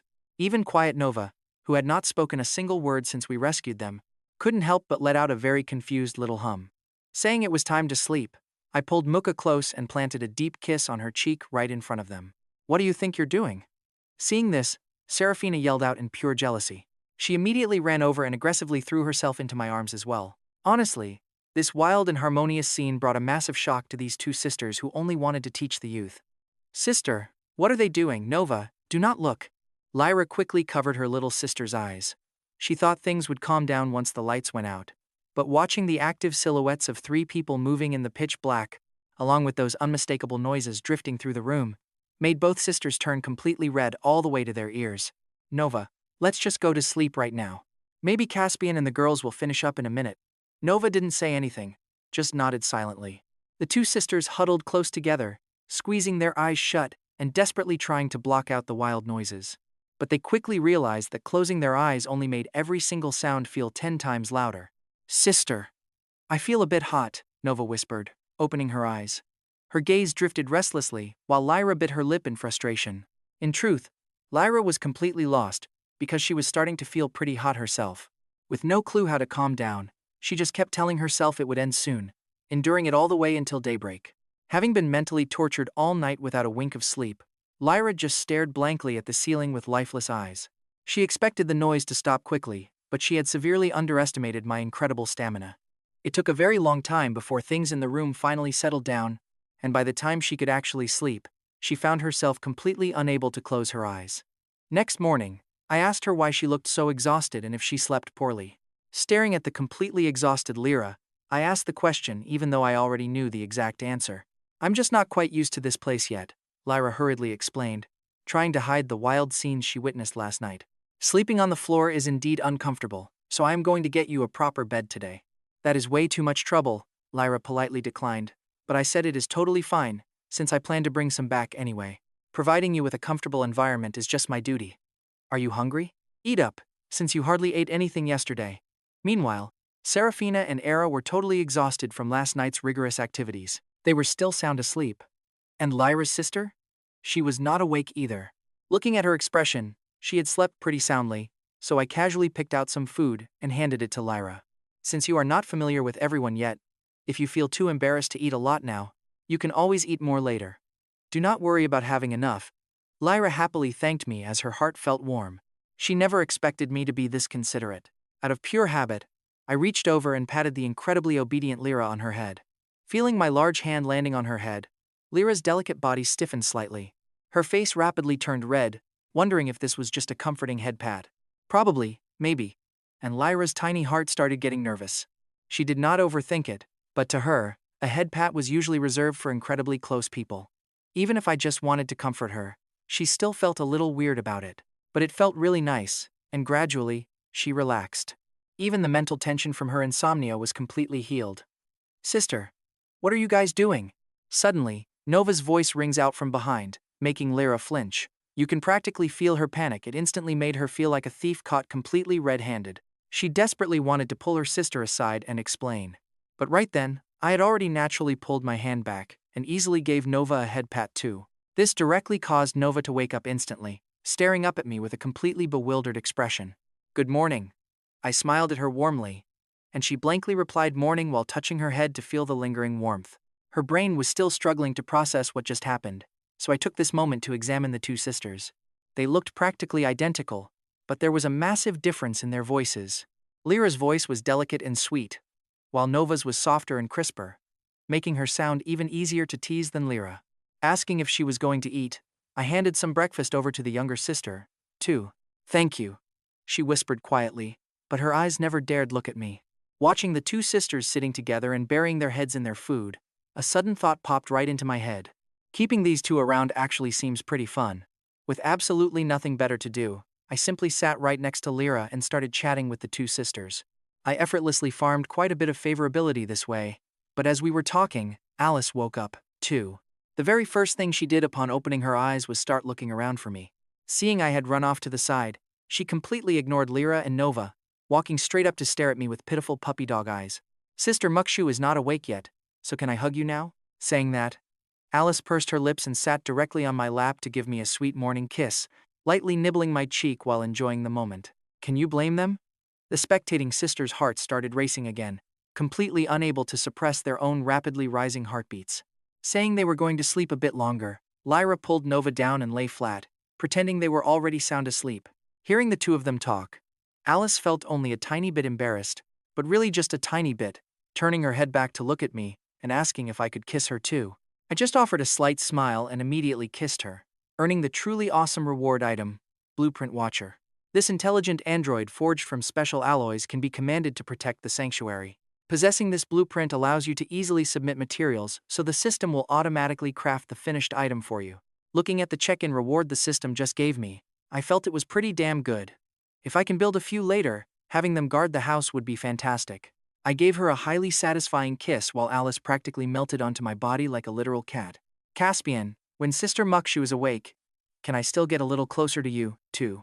Alice's warm, flushed cheeks were pressed snugly against my chest, and her exquisitely beautiful face gave infinite room for wild imagination. I asked her if I ever said she couldn't while stroking Zara's soft, smooth skin. She says that's a relief because she was terrified I'd hate it, get mad, and throw her away, which would absolutely break her. With that, Zara tightens her grip on my arm. But just as she is about to say something else, Serafina suddenly wakes up. Zara's first reaction is to jump back, but after 3 seconds of hesitation, she shuts her eyes and lets her soft body melt completely into my arms. Serafina, still totally sore from our busy night, wakes up to this sight and instantly feels annoyed that the early bird got the worm. Next time, she'll wake up at dawn just to assert her absolute dominance. Even though I'm pretty exhausted early this morning, I reluctantly push through to claim Serafina's reward too. I drink down an enhancement potion, giving my body another nice little boost. Much later, Lyra, who was totally faking sleep, pretends to wake up with a bright red face, murmuring a shy good morning. She asks what our plan is since the dorms are empty, while Serafina clings to my arm and asks if we're still going there. We'll scout some other spots, and if we find nobody, we are leaving this place tomorrow. We'll figure out a brand new path. Yesterday, I checked my phone to find the university group chat completely dead, but some off-campus groups were still pretty active. Through those, I learned that survivors on the outside have already built strongholds. Soon enough, we reach our destination for the day, a massive cafeteria we haven't checked out yet. You know that feeling when an apocalypse ruins your lunch? Yeah, we're at the cafeteria, and my loaded meal cart is useless. Staring at this familiar place now trashed and in total ruins, Lyra and Nova can't help but feel a wave of sadness. It feels like a bizarre fever dream. Strangely, there are no zombies around here, and the place has iron doors just like the rehearsal hall. Is it possible they can't break in? The second we get close, my senses tell me something is totally off. I initially thought the cafeteria might have just been closed when the zombie outbreak first hit, but peering through the dusty windows, the inside is completely trashed, making me realize things are definitely not that simple. This place clearly got hit by the virus. But who cleared out the monsters? Are there actually survivors hiding in here? Serafina, sticking close to my side, has gotten much sharper. She thinks they should be in there, so I grab the handles. The thick iron doors immediately start to warp under my grip, and I give them a massive yank outward. With a loud groan under the pressure, they tear completely off. Walking inside, I instantly catch the sound of quiet footsteps upstairs. Sounds like quite a crowd up there, so I quickly gesture for the girls to wait downstairs. I plan to head up alone to check things out, but before I can even reach the landing of the stairwell, my eyes lock onto the most gorgeous girl in the group, Valerie, who tells me she is the spokesperson here if I want to talk. She tells me to leave my weapon aside, and says my companions can come up one by one, completely unarmed. Watching Valerie talk, I can't help but appreciate the view right in front of me.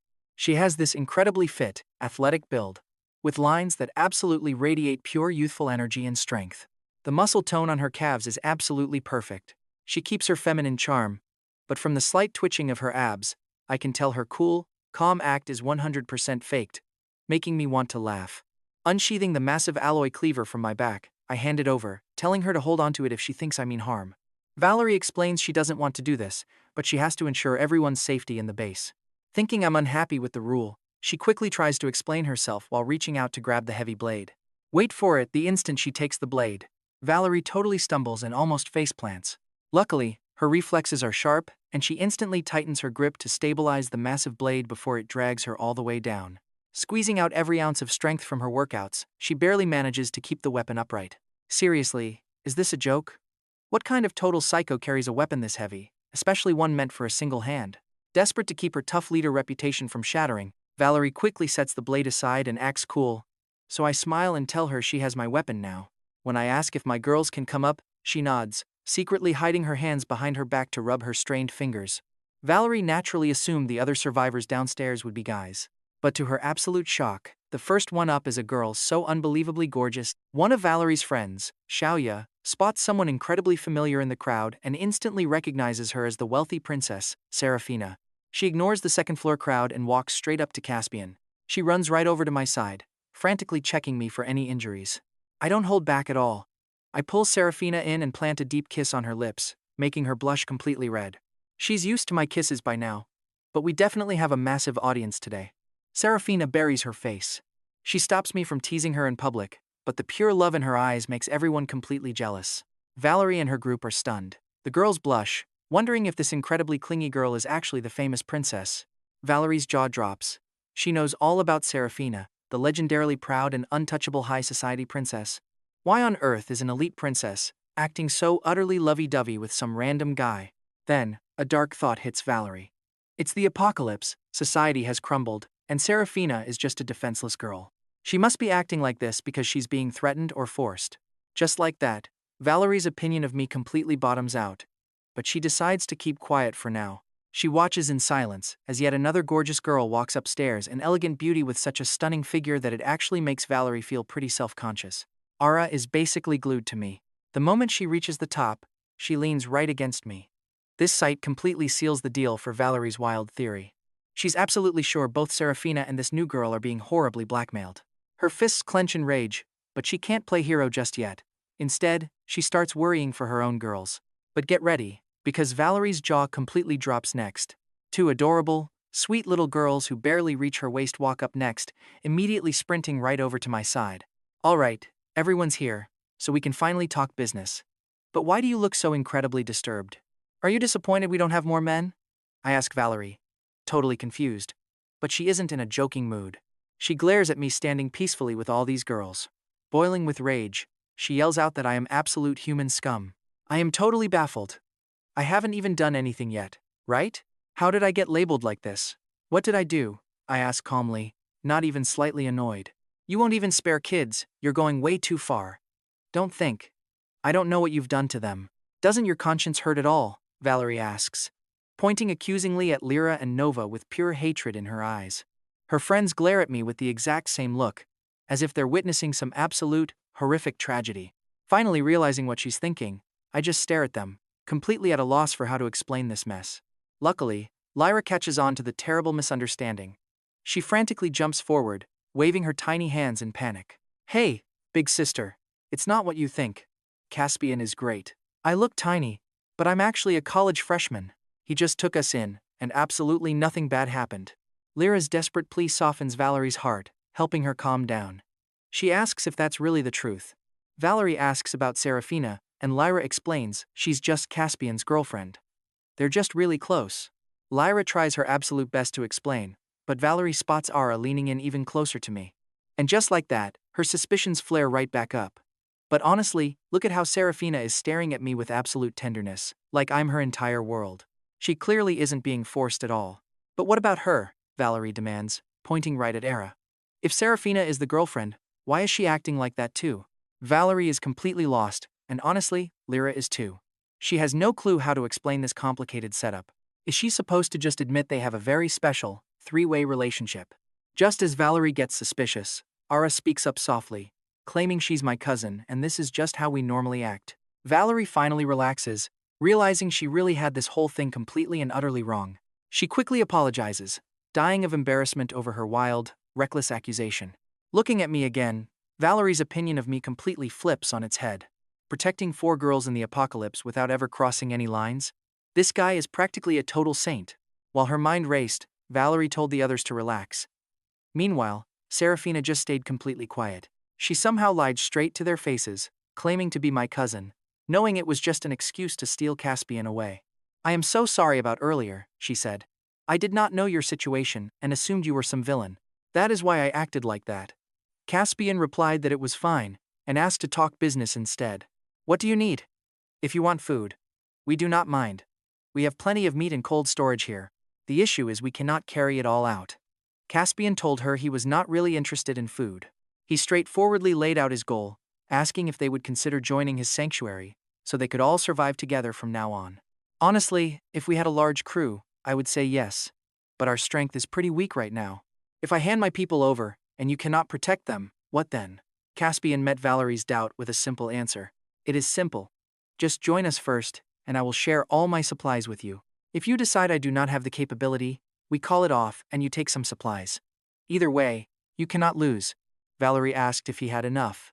Caspian smiled, saying he completely cleared out a nearby supermarket. After weighing the pros and cons for a long moment, Valerie made her decision. She turned her eyes toward her crew. She agreed to join him. Shia and the others immediately decided to follow her lead without any objections. Valerie was clearly highly respected here. Hearing that she was joining, the rest immediately stepped forward to agree. Soon, the system notification started chiming. Valerie, age 20, rewarded him a generator blueprint, while 20-year-old Daphne, rated A tier, brought an enhancement potion. In an instant, his background notifications exploded with massive rewards for 7 girls in total. Aside from Valerie being S tier, the rest were A tier. Honestly, he did not even need the system to tell him. Honestly, just look at them, you can clearly see these girls are all objectively gorgeous. Valerie especially has this incredibly unique, stunning charm to her. But it was one specific reward this time that actually made him raise an eyebrow in surprise. The comprehensive generator blueprint required only 1 purple crystal core to craft. This generator produces electricity using solar power, wind, fuel, and other handy methods. Time quickly flew to the afternoon. During that time, besides hauling the music hall food over, we fully boarded up the broken front doors of the cafeteria. Fortunately, a back door let us move in and out. Serafina complained that her legs felt like absolute jelly. She asked him for a massage, stretching her long, smooth legs across his lap with a cute, pouty look.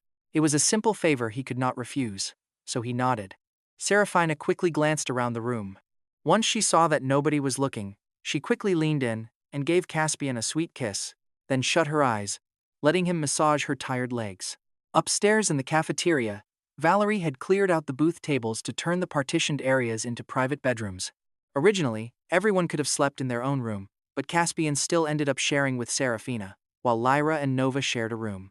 Having this private space was incredibly convenient. finally giving him the privacy he needed for his daily system check-ins. That night, he stayed up quite late until he finally got Serafina and Alara to sleep. He got up to use the restroom down the hall before planning to head back to bed. But on his way back, he glanced inside their room. Now, you would think this would be a peaceful scene, but something was seriously off. He heard their heavy, ragged breathing. They were trembling. He touched their foreheads, and they were burning up. They had a fever. How did this happen?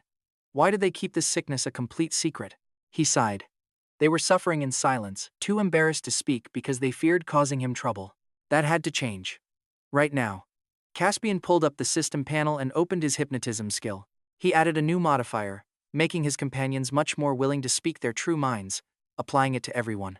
Once that was set, he decided to find Valerie to ask if she had any medicine nearby. He did not expect much, but luckily, they actually had a first aid kit hidden in the cafeteria kitchen. Grabbing the fever pills, he rushed back and gently woke them. Lyra sleepily called him Caspian in a daze. She weakly opened her eyes with a delicate, soft voice. He told her she did not need to act polite, urging her to take the medicine. With that, a spoon slipped past Lyra's soft lips. I fed her a bitter, heavy mouthful of the fever medicine. Her face was burning up, completely flushed. Honestly, I couldn't tell if it was the fever or just because I was holding her. She whispered to me, Caspian, when Nova gets sick, she gets really stubborn. She just does whatever she wants. She might cause you trouble, so please don't get mad. I nodded, telling her I understood. I gently laid Lyra down and picked Nova up. Her face was the exact mirror image of her sister's. Without Lyra speaking first, I genuinely couldn't tell them apart. Hey, wake up, it's time for medicine, I whispered, gently shaking her. Nova had never spoken a single word to me before, but now she slowly opened her eyes. I scooped up a spoonful of medicine. But she clamped her lips shut, looking like she absolutely refused to take even a single sip.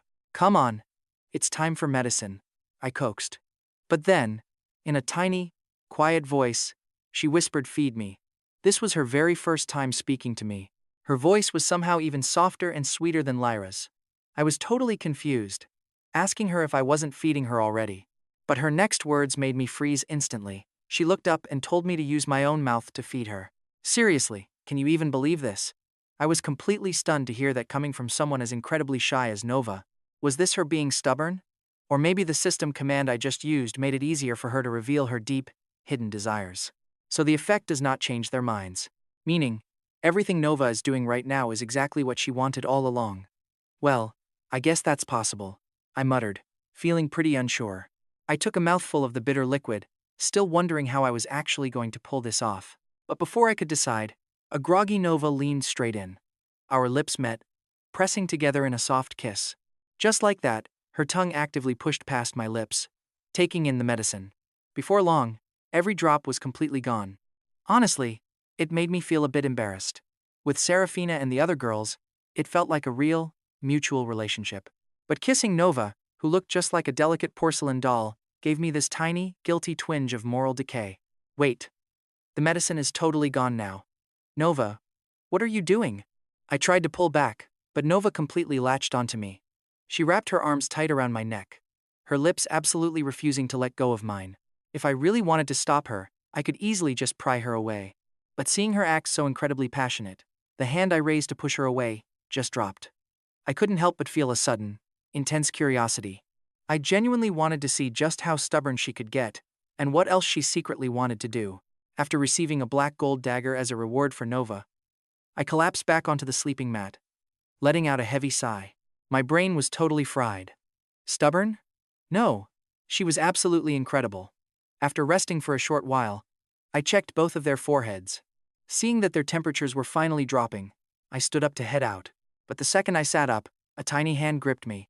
Don't go, she whispered. Nova was literally clinging to me, her eyes hazy with fever. She pulled me back down and threw her leg right over me, treating me like a giant body pillow as she held on tight. Heaven is my witness. Lyra and Nova were always the sweetest, most well-behaved girls who never caused any trouble. I swear I never had any bad intentions when using the system on them. I only did it to help them be a little more honest. But suddenly, Lyra whispered right by my ear, Caspian Oppa. I turned to look at Lyra, who was still fast asleep. I couldn't tell if she was sleepwalking or what. Her small hand slowly reached out and wrapped gently around my neck. By the time morning came, Lyra had absolutely no memory of what happened after taking her medicine last night. All she knew was that when she opened her eyes, she was clutching me tight. She froze completely for a solid 30 seconds. Sputtering an apology, Lyra scrambled backward, her face turning bright red first thing in the morning. Then she glanced over and saw Nova, realizing her sister was also clinging to me in the exact same way. And even though Nova was wide awake, she remained glued to me, refusing to budge an inch. Only when she met Lyra's shocked gaze did Nova slowly, reluctantly pull away. She stared up at me with those beautiful, deeply complex eyes of hers. It was pretty obvious she remembered everything from last night. Yet she didn't speak a word, nor did she pull away from me at all. Honestly, she seemed even closer now. Caspian Oppa, I am so sorry for making you take care of us, Lyra said.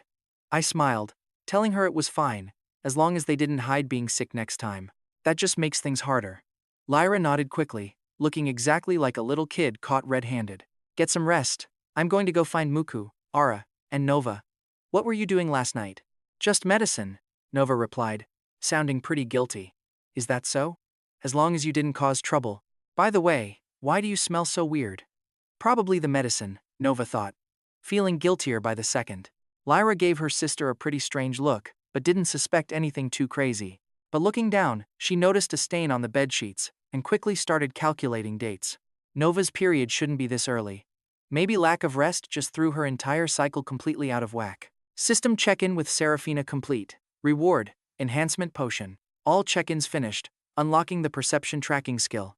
Any target you strike gets marked for tracking, letting you perceive their exact location for 1 minute. You are slacking lately, Seraphina. It has been forever since you dropped anything good. I patted Seraphina's cheek while my mind wandered, almost as if she sensed my slight disappointment. Seraphina wrapped both her hands around my arm, planting a few quick kisses before guiding my hand to her waist. She played the role of willingly throwing herself into my arms to absolute perfection. Nobody would ever connect this clingy girl with the arrogant princess who used to look down on everyone. Hubby, am I pretty? You are gorgeous, I whispered. Seraphina was surprisingly talkative this morning, likely due to the system. I didn't find it annoying at all. If anything, you can bet I was pretty curious to hear what other wild things she'd confess next. As for Era, she goes absolutely hardcore every single time, but she also completely burns out just as fast. Today, she even broke her personal record, passing out completely cold right beside me. Seraphina was clearly loving our private time, pressing close to my ear and whispering hubby over and over again.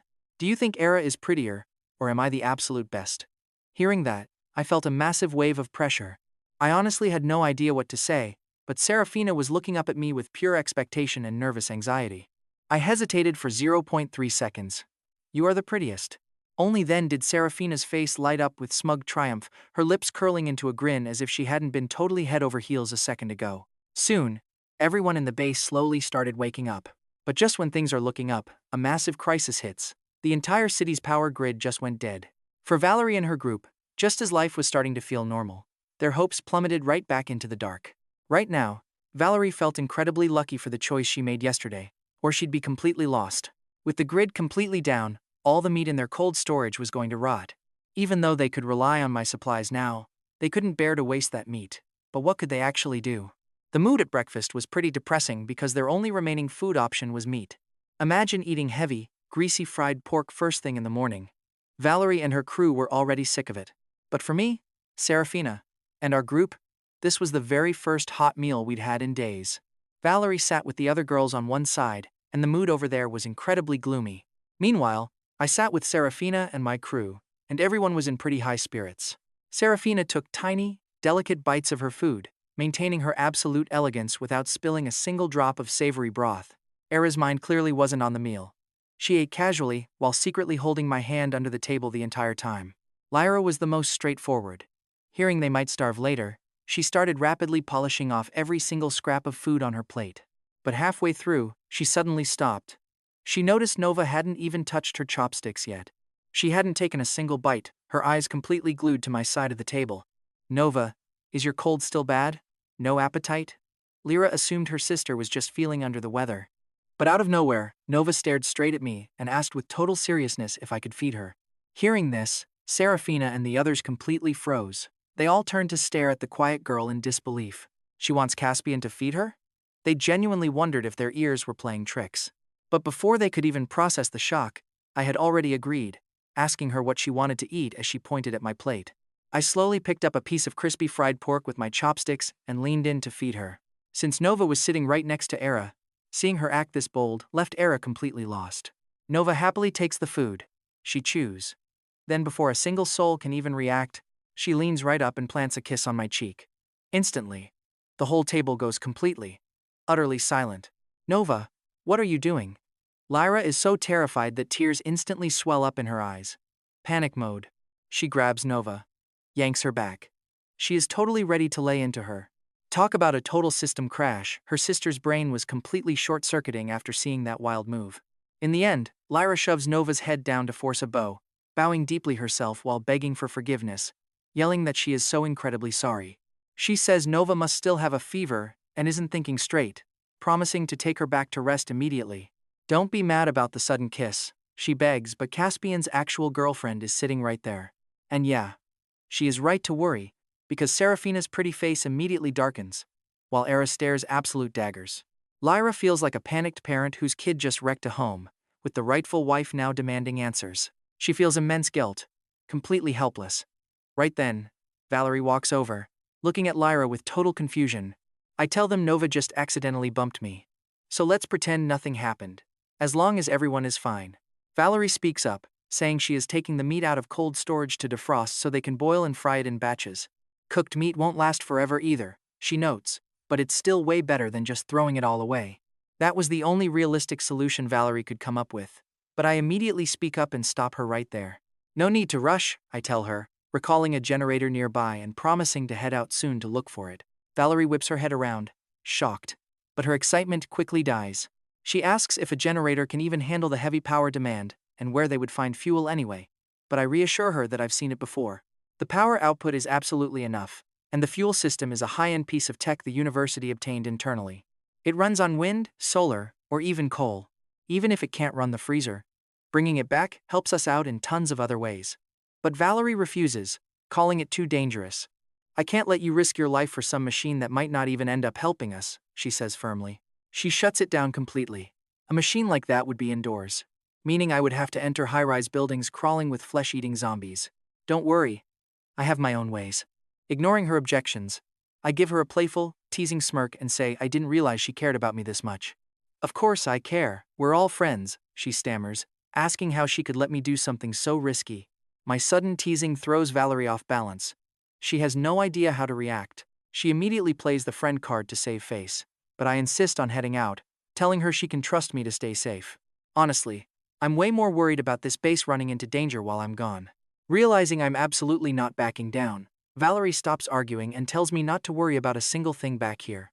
She boasts about guarding this place safely for so long, even bragging about beating back some guy named Bastian and his crew when they tried to force their way in. Valerie pats her chest proudly, but hearing Bastian's name? My eyes twitch. I almost forgot about that clown, who's likely zombie food by now, so I tell her I can finally rest easy with her on guard. A small smirk plays on my lips. Valerie feels inexplicably, deeply shy. Since she always lived a tomboyish life, she barely ever interacted with guys like this. Look at her blush, she is definitely not used to guys looking right at her and praising her, but she secretly loves the thrill of it. Meanwhile, Lyra breathes a massive sigh of relief as Serafina and Era finally shift their intense gazes away from her. With the plan set, Valerie heads back to deal with the freezer issues. Meanwhile, Lyra drags Nova to their sleeping quarters for an incredibly harsh, serious scolding. But Nova, who usually only ever opens up to her older sister, now refuses to say a single word. She just stands at attention, head bowed, refusing to make a single sound. She gives off a total vibe of, say whatever you want, I'm not listening, which instantly makes Lyra super anxious.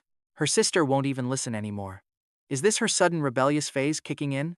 After lecturing for ages and getting absolutely nothing back from Nova, who just silently stands there accepting her punishment, Lyra feels incredibly hurt as the older sister. Meanwhile, Serafina and Era look perfectly calm on the surface, but their minds are running completely wild. Caspian, what is up with Nova today? Why did she kiss you? Serafina asks, hugging me tightly from behind. It felt like being wrapped in soft clouds. She had a fever yesterday, and I just gave her some medicine, that is all. Maybe she just wanted to thank me. I gave a casual reply, turning slightly to plant a quick kiss on the corner of Serafina's lips. Is that so? Serafina pouts, clearly not happy with my brief reply, but she lets the matter slide for now. Like she always does, She steps right in front of me and dives straight into my arms. This is not her trying to play mind games or seduce me. She is simply getting addicted to being close to me like this. It feels as though if we are apart for even a single second, her heart will end up like a stranded fish. Honestly, she has completely molded her entire life around me. Serafina clings tightly to my back, her burning affection wrapping around me like a wild, raging fire. It is a pretty tough view for poor Era, though. She sits right there, forced to watch us with those big, longing eyes. After our quick moment together, I grab my weapons and head out. Of course, this college does not actually have a backup generator. I just need to hunt zombies. Luckily, I already have the blueprint to build my own generator. All I need is one purple crystal core to make it happen. Taking down these monsters might yield cores, but the drop rate is a total mystery.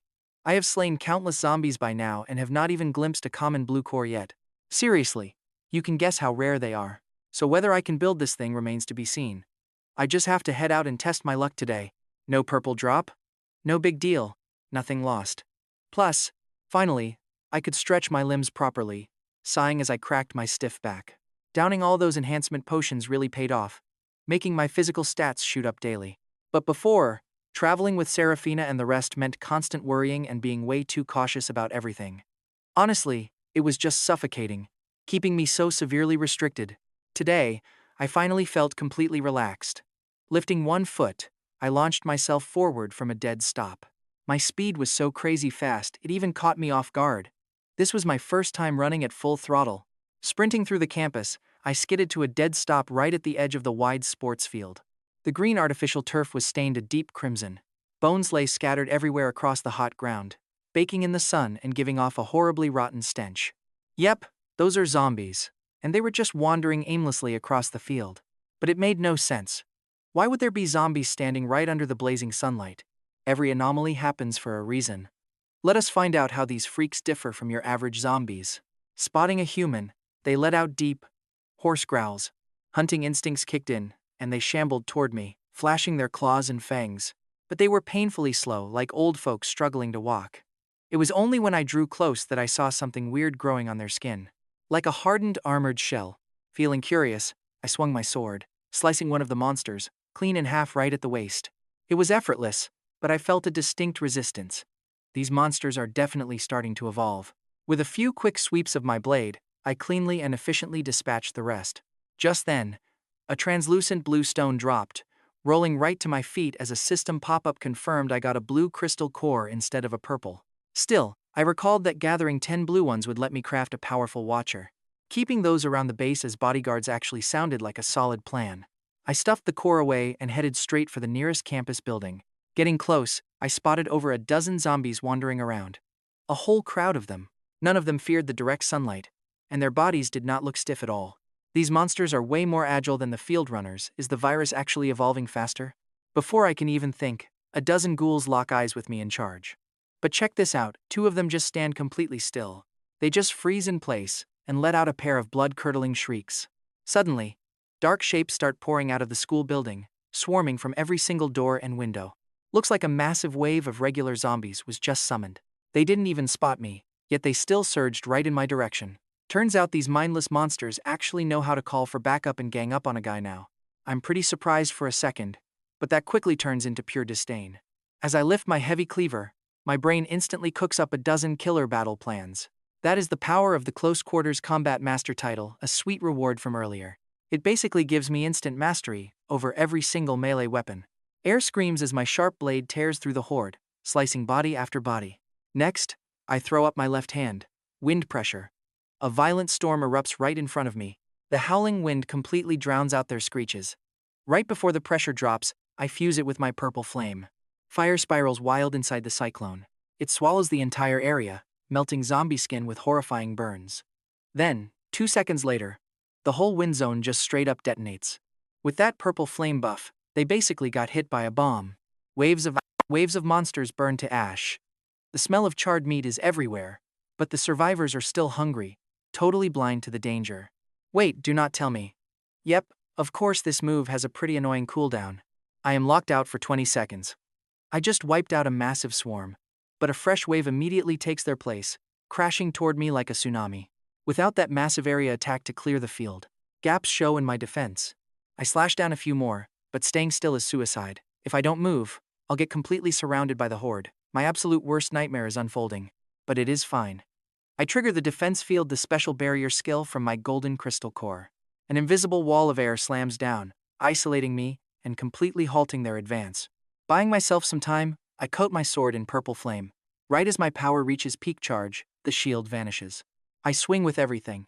The fire erupts outward, tearing through the front lines and burning them to a crisp. It is a pretty handy move, but charging it up takes way too long. Without the charge, it is just a flashy fire effect on the blade. The real damage is pretty low, and I seriously lack attack options. Usually, the swarms I fight are much smaller than this. My biggest fight before was only against 100.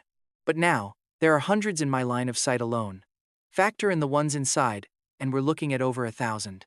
Trying to clear out these massive numbers is just incredibly tedious and exhausting.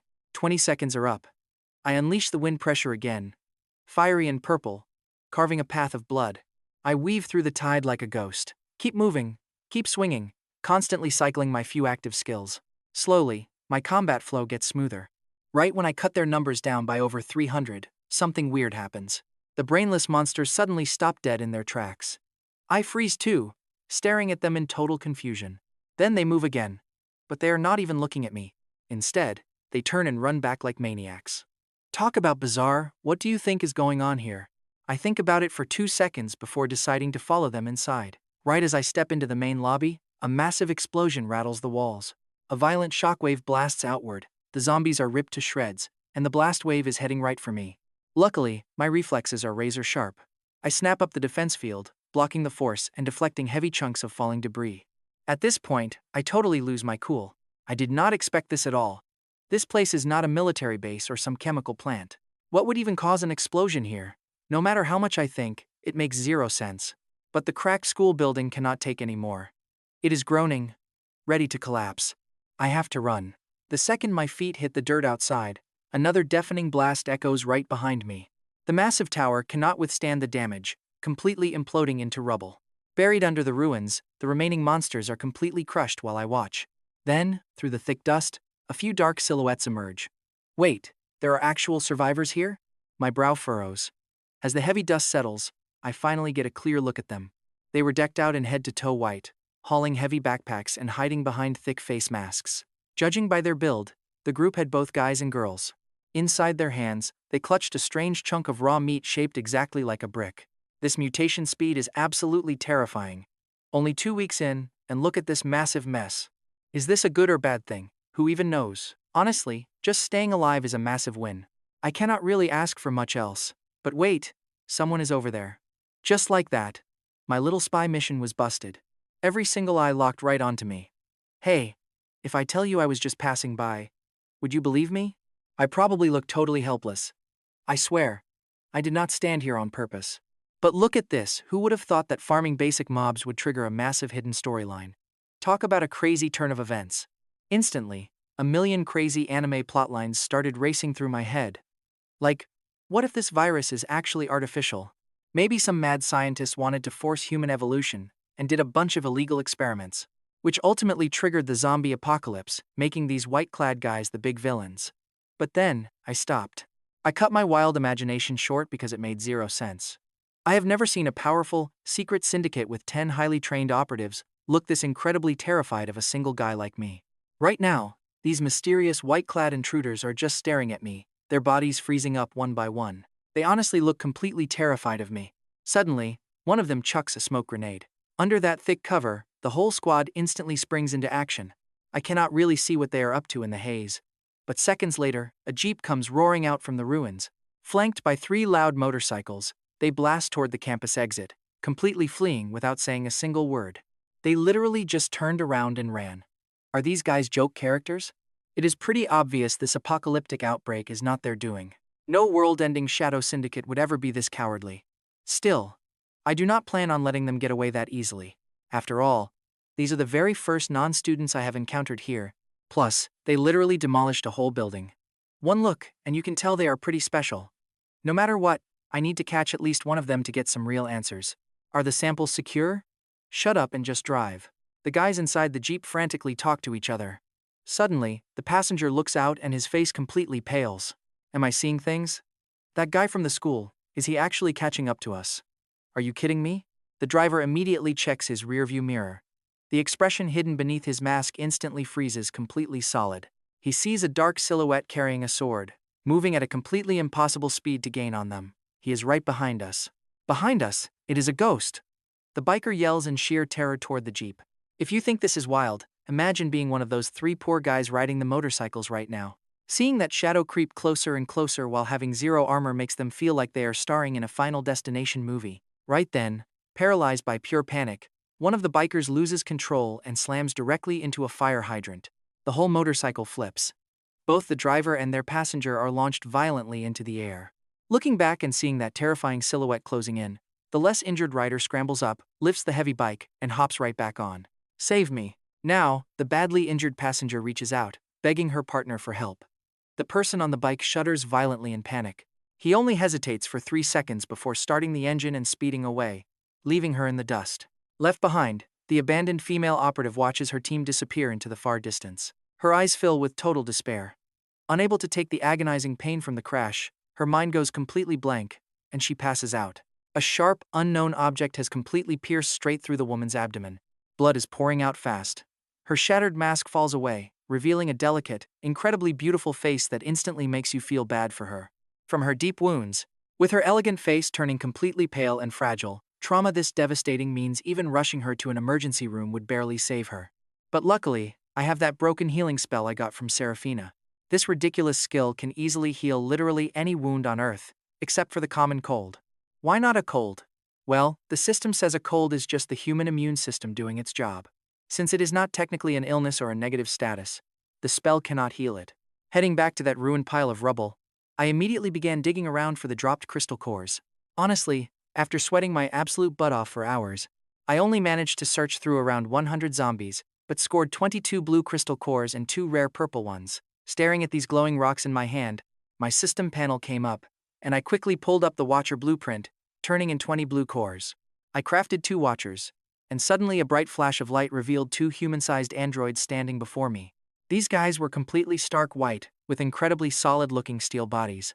Each had twin gun barrels mounted on their hips. Following the system instructions, I booted them up. Immediately, their eyes glowed to life. "Not bad. You two can help me carry all this heavy loot," I muttered happily. Next, I spent one of my precious purple cores on the generator blueprint. Check this out, a crazy high-tech futuristic generator literally materialized out of thin air. I scooped up the unconscious girl, and, with my new generator and guard bots, headed back to the cafeteria. Meanwhile, back at the base, Valerie had finished her daily workout and was resting downstairs, but she was in a seriously bad mood. It had been hours since I left, and Valerie, who always worried way too much, began fearing the absolute worst. Since I was the first guy to ever compliment her, Valerie silently prayed that nothing bad happened to me, otherwise she would have no idea what to tell my cousin. After what felt like ages, she was actually starting to get pretty drowsy. But just then, she spotted 3 dark shapes slowly walking toward the window outside. She immediately bolted to her feet, threw the doors open, and frantically asked if I was okay while checking me over. Seeing no injuries, her gaze finally drifted over to the towering Watchers. "What on earth are those?" I claimed I found them near the generator, saying they were new high-tech test models from the Academy of Sciences. It was a perfect lie that I had already rehearsed on the way. Valerie blinked in confusion, but since my face was completely deadpan, she totally bought it. When she asked about the generator, I smiled and had the Watchers step inside to drop their heavy cargo. One bot set down the generator, while the other unloaded a girl in white. "Who is this?" Spotting another girl, Valerie looked utterly confused. "Just someone I found on the road," I replied, feeling quite awkward. Valerie scoffed at my weird habit and went to check on the unconscious girl. She then asked if I had tested what these massive androids could actually do.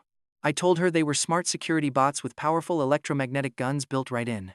After giving Valerie a fake backstory, I suggested using them as camp guards. Valerie's eyes lit up. "Can you shoot something? I want to see how powerful they are." I ordered one Watcher to aim outside and fire. With a deafening boom, a massive tree got blasted. "Look at that." The trunk got completely blown open and charred black. "If that hit a person, they would not survive," Valerie whispered in total awe. I handed the generator over to Valerie to figure out, then carried our new guest to one of the back rooms. Finally, I caught up with Serafina and the girls for a warm embrace, before asking where Nova was resting. Serafina pouted. teasingly asking if I was already bored of them since I was bringing back more girls. She clutched my hand tightly, looking up at me with sad, puppy dog eyes like she was scared of being replaced. Honestly, I had already completed Serafina's check-in for the day and wanted to let her get some sleep, but with her being so passionate, I had no choice but to show her some raw affection and teach her a sweet lesson. Hours later, Serafina was completely flushed and exhausted, having lost all her teasing energy. Checking my status panel, I noticed that Nova's daily check-in was still marked as incomplete. Eager to claim my sweet reward, I quietly slipped into her room to find her. Inside, Lyra was sleeping soundly, but suddenly woke up when I placed my hand on her head, groggily looking up to find me stroking her hair. Her throat felt a bit hoarse, so she remained completely quiet. She just stared at me curiously, wondering what I was doing. But in that exact moment, I made a massive mistake, totally failing to realize this girl was actually Lyra. Believing with absolute certainty that she was Nova, I cupped her delicate face and leaned in, kissing those sweet, cherry lips. Lyra's pupils instantly dilated. Her brain completely shut down as her body trembled, her heart pounding wildly in her chest. Her blood boiled instantly, forcing a soft, completely helpless sound from her throat. In this dizzying moment, Lyra could not help but reflect on her entire 18 years of life. She had never been this close to a guy before, let alone touched like this, while I acted like I was about to devour her whole. Too terrified to move a single muscle, all sorts of chaotic, wild thoughts raced through her panicked mind. Starved of oxygen, her eyes slowly squeezed shut while her hands pressed against my chest, torn between fighting back or giving in. So it became a mix of half resisting and half yielding. She had no clue. This adorable, helpless reaction was exactly what drove my instincts wild. And slowly, Lyra lost all her remaining strength. Those defensive hands blocking me gradually relaxed, and her entire soft body was pulled tightly into my warm embrace. Lyra check-in complete. Skill unlocked, weakness strike. Weak points are now automatically marked, chimed the system notification. Now wait a second. I checked the reward, but suddenly realized something was totally wrong. It was Lyra. Looking down, I saw her. An incredibly weak, completely exhausted girl beneath me. One arm covered her eyes while the other clutched her stomach. With ragged breaths and a bright red face, she lay there. I had the wrong twin. I looked at the bedside. Instantly, I snapped awake. I once heard some weird biology trivia that some people can go multiple times. I thought this was just normal, but I had the wrong twin. Caspian, the older sisters are going to be so mad at us. Lyra whimpered, biting her lip with teary, pitiful eyes. Her cute, obedient look made a massive wave of intense guilt completely wash over me. To tell her that I thought she was Nova. But saying that out loud would make me sound completely messed up. Not only would it not help, it would literally sound like I was saying, I actually wanted your sister, didn't expect it to be you, got the wrong person, and I'll go look for her in a bit. Honestly, she was such a silly girl. Why didn't she speak up or say something earlier? If she had uttered just a single sound, I could have recognized her voice instantly. But Lyra chose to stay completely silent. It took the system pinging me with a notification to finally realize that the girl in my arms was actually Lyra. With things already gone this far, all I could mutter was a quiet apology. At my voice, Lyra grew even more emotional. And right after that, she broke down and started crying out loud. As I gently wiped her tears, I wondered if I should make a strategic retreat. I mean, looking at it from her angle, if I tried to comfort her now, wouldn't that just be like bullying someone and then immediately claiming it was all a big accident? Sure, it was an accident, but the damage was already done. No going back. I was about to stand up and give her some breathing room, but the second I moved, Lyra reached out and grabbed my shirt.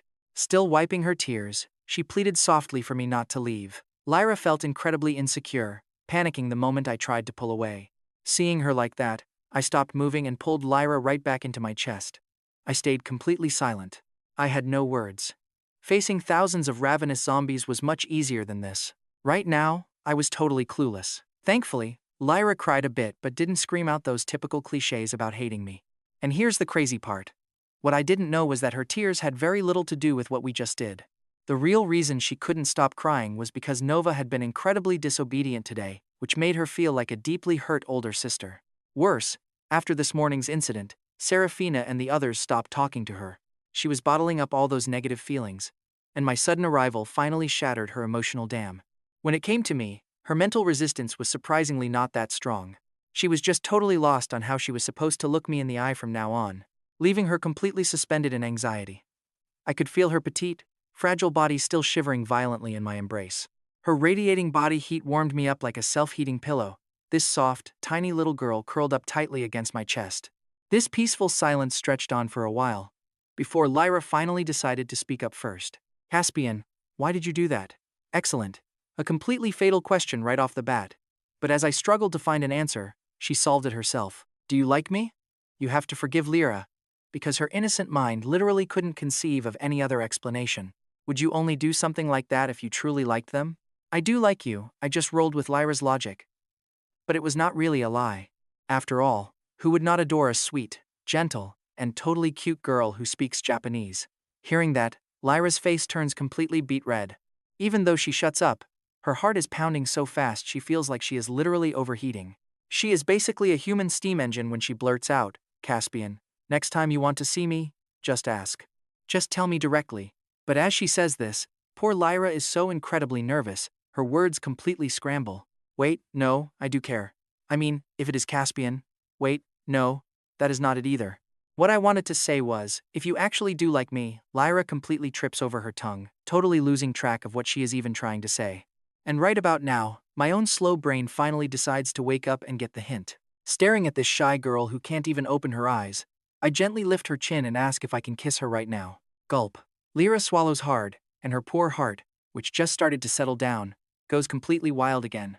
She mumbles softly and gives a tiny nod, trying to signal her consent. Seeing her eyes squeezed shut, I gently cup both of my hands over her ears to block out the noise, making her feel like she is suddenly floating underwater. Her focus goes completely laser sharp. Cut off from the noisy world, she can only hear her own racing heartbeat and the steady, quiet rhythm of my breathing. With her eyes closed and ears covered, every single sense in her body suddenly gets turned all the way up. She feels me leaning in, and then her lips are softly sealed. It feels like an absolute dream, bringing her a rush of pure joy she has never known. With just a little guidance, she actually starts kissing me back. And guys, seeing how fast things are heating up, it looks like they are going to be busy for a while. But right as things get super intimate, a shadow suddenly appears, completely ruining the mood. Standing right. The second Lyra hears Nova's voice, she freezes in terror. She looks up and sees her sister's pitch-black stare. Lyra desperately wants to tell Nova to let her explain, but she literally cannot get a single word out. Only after I finally let go of her is she actually able to speak to her sister. But Lyra quickly realizes she has zero excuse. None. It is not what it looks like? She panics. She frantically tries to fix her messy clothes while Nova stares at her in complete shock. It is over. Totally over. Right now, Lyra wants to cry but she has got no tears left. Any excuse would sound fake now, especially after she spent all morning lecturing her sister. She told Nova she was absolutely forbidden from doing this. And now? Nova catches her kissing me. Her pride as the protective big sister is officially and completely destroyed in a single second. Honestly, you can almost hear her brain gears grinding as she rapidly tries to analyze the wild situation before her. She finally reaches a conclusion: her territory has been stolen. Realizing this, she sinks right back into deep thought. After an intense, two-sided brain deliberation session in her head, Nova reaches another wild conclusion and cooks up a counter-strategy. Right away, she kicks off her slippers, runs over on bare feet, and pretends to slip. She pulls off a perfectly fake, flat-ground trip, falling right into my arms. I naturally open up an arm to catch her, scooping Nova in, but I totally forgot my right arm is still holding Lyra. So, when I pull her close, I accidentally squeeze both sisters tight against each other. Staring at this gorgeous, absolutely perfect view, a naturally impatient guy like me suddenly found all the patience in the world. As for Nova, she stayed completely quiet. She just tilted her face up and gave me a gentle kiss. "What are you doing?" Lyra snapped, pulling Nova back while looking pretty furious. But before she could start yelling, it hit her she had absolutely no right to judge Nova anymore. So, she just swallowed her anger and stayed quiet. Nova completely ignored the attempt to lecture her. Instead, she just leaned in, pulled Lyra close, and planted a soft kiss right on her cheek. She did not say a word, but her face said it all. "It is okay. I forgive you. Let us just be happy together." Seriously, what the hell is going on? Lyra screamed internally. In her mind, she felt this was just totally wrong on every single level. Like, how was this even allowed? And yet, she did not fight it at all. Plus, her sister was not mad either, so maybe it was actually fine. Wait, how did she slip down this path so fast? Still, letting go did not feel too bad, though facing Sister Makshoa and Sister Alara later was going to be pretty awkward. Right now, Lyra was completely torn up inside, but her body was being pretty honest. She had been clinging to me for hours with zero plans of letting go, even sneakily sliding a bit higher up. When it came to reading Lyra's mind, my experience points were already completely maxed out. Honestly, I had absolute god-tier understanding here. After all, she was basically my own proud creation. I quickly glanced at the incomplete check-in tag on Nova's panel and took the most direct path forward, dragging Lyra right into a round 2. It was the perfect way to clear out those messy doubts in her head. Just like that, I managed to settle the tension between Lyra and Nova, and the two sisters finally held hands. They locked eyes, sharing a look that was incredibly soft and warm. Then they both looked up at me, placing their hands in mine, before Lyra melted into a soft puddle, just like Serafina did earlier. She was just way too exhausted. Once her eyes closed, her head drooped down, and she instantly passed out. I desperately wanted to rest too, but then I remembered the woman from the road. So after coaxing Nova to sleep, I headed straight to the partition room where I had placed that woman, only to find her still totally out. With no choice left, I had to wake her up myself. But because my usual interactions with girls like Serafina and Alara involved pretty spicy things, my hand just frozenly hovered in midair. For a second, I genuinely did not know where I should poke her. In the end, I just tapped her cheek. Since she still was not waking, I sighed and gently pulled back the bloody fabric. It was caked in dried blood. Her severe injuries meant she had lost a ton of blood, staining her stomach red. To keep things clean, I had to remove her outer coat and shirt to wash them, revealing warm, pale skin. Lower down, 2 perfect V-lines accented her incredible figure. And right at that very moment, the sleeping stranger slowly started to wake up, sensing that someone was touching her. Am I dead? Is this heaven? Why is it so freezing? The woman slowly blinked open her eyes. A bright light bulb was shining right above her, piercing her eyes uncomfortably. Once she adjusted, she finally noticed the totally unfamiliar room. Okay, not dead. Just as confusion washed over her mind, my shadow stepped right into her view. Instantly, her survival instincts went totally wild. Watch her reaction. Driven by pure instinct, she sat bolt upright and scrambled back. Honestly, her panicked face was pretty amusing to watch. Man, this really hurts my feelings. I went through all that trouble to save you, and you wake up trying to attack me? I quietly looked down, staring right at the spot where she had been hurt. Following my eyes, she glanced down. She clearly remembered taking a devastating blow to her stomach and bleeding out uncontrollably. But check this out, her skin was absolutely flawless now, looking even smoother than before. Did you save me? She touched her stomach, staring at me with a mix of shock and suspicion. Yep, I answered casually, not wanting to sound suspicious at all, playing the part of a perfect good Samaritan so she would lower her guard. Thanks. Her voice sounded pretty mature and intellectual, carrying a cold, commanding tone that was completely piercing, totally different from those hyper-young girls, making you feel weirdly relaxed just hearing it. Still, I had no time to enjoy it. I raised my hand, cutting her off. Let me guess you want to know how that deadly wound healed so quickly. Where are we? Who am I? All those standard questions, right? She stared at me, completely caught off guard. For a woman who usually kept a straight face, a hint of clear panic flashed across her eyes, like a kid whose secret had just been totally exposed. Even if anyone could guess those questions, she still felt an icy shiver run down her spine. But wait, it was not just a chill in her mind. She literally felt a freezing draft on her skin, too. Since she had only been checking her wounds, she had completely missed everything else, only to finally realize her coat and shirt were completely gone. She frantically scrambled around, looking for anything to cover herself. She scans the empty room for some kind of cover, finding nothing but cold air to wrap her arms around. That usually distant and icy face suddenly flushes bright red, somehow making her look even more captivating than before. Oh, I forgot to mention you were pretty badly hurt. Blood was everywhere and I did not have spare clothes lying around, so we had to make do, I explain with a straight face. She does not get angry since it makes sense, but the embarrassment clearly is not fading away anytime soon. Seeing her squirm like that, I finally slide off my own jacket and toss it over to her.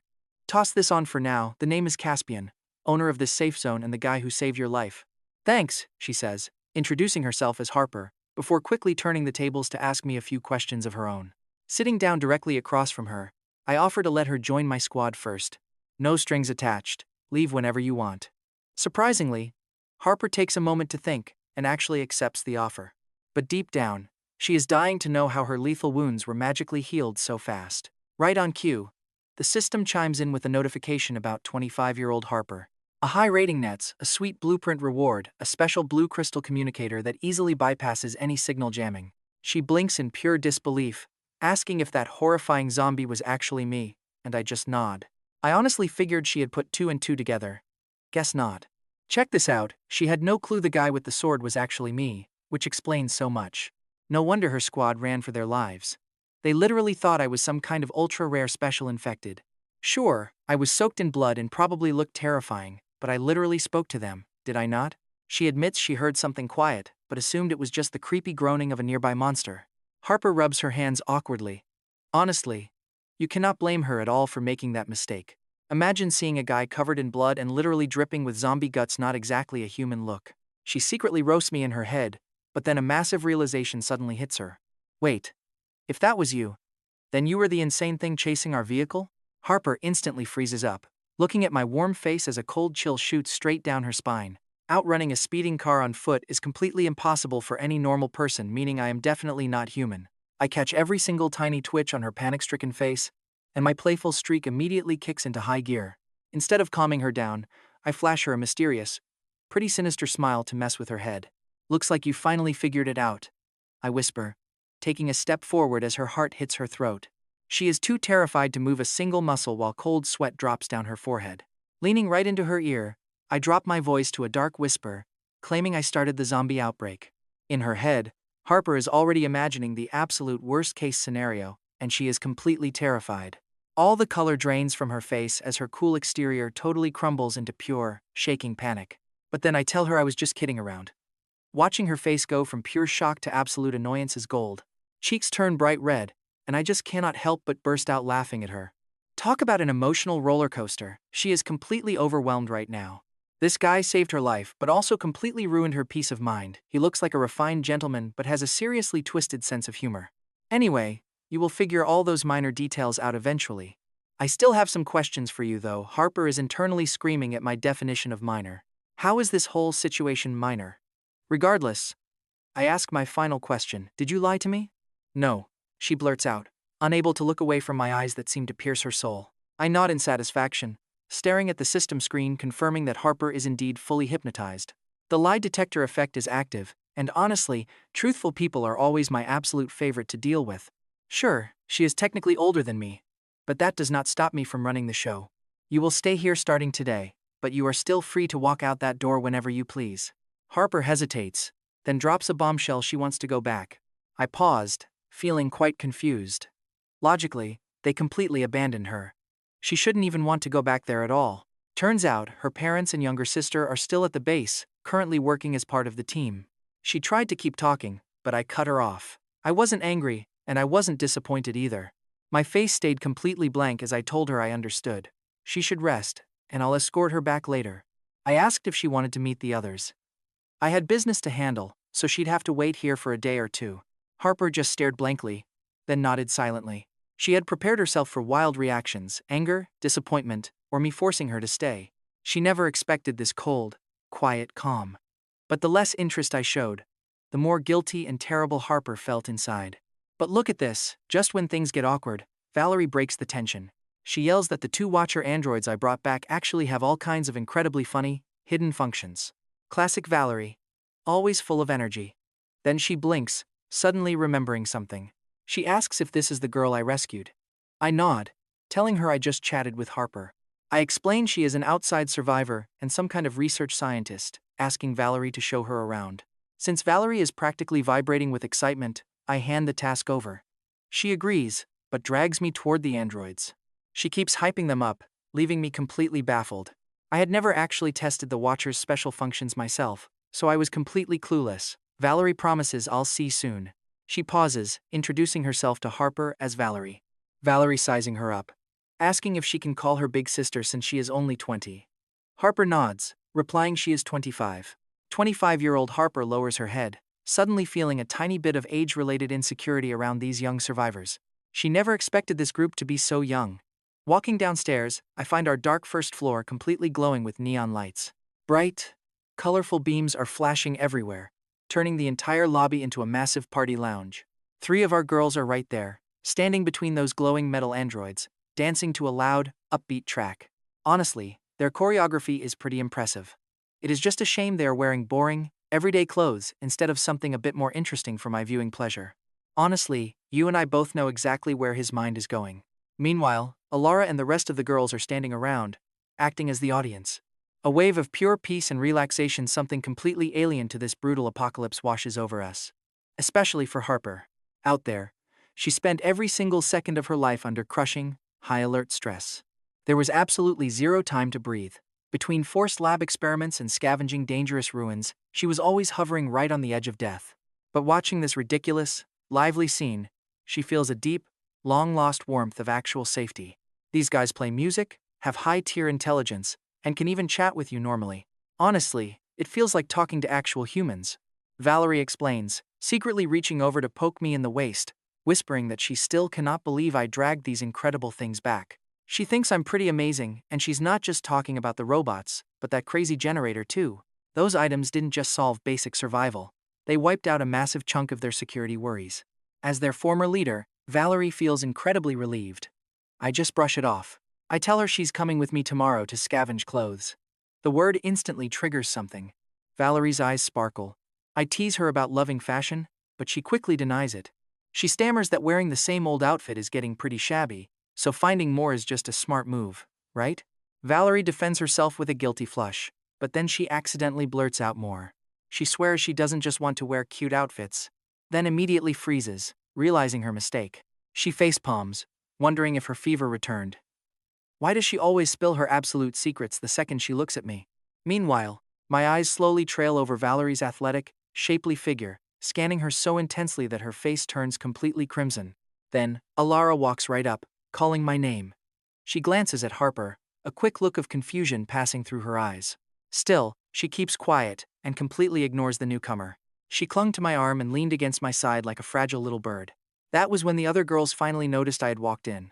Dropping whatever they were doing, they immediately swarmed around me one after another, staring with eyes full of pure adoration. Big brother Caspian, did you sleep well? Do you want a shoulder massage? I can do it too, Caspian. The others are amateurs. Come with me instead. I am a dance major and can give you private lessons. You scheming fox, Daphne. What do you mean scheming? He has been working so hard lately. I am just practicing some yoga to help him loosen up and prevent injuries. What is wrong with that? Just like that, the girls started bickering back and forth, though every single one of them was clearly trying to win my attention.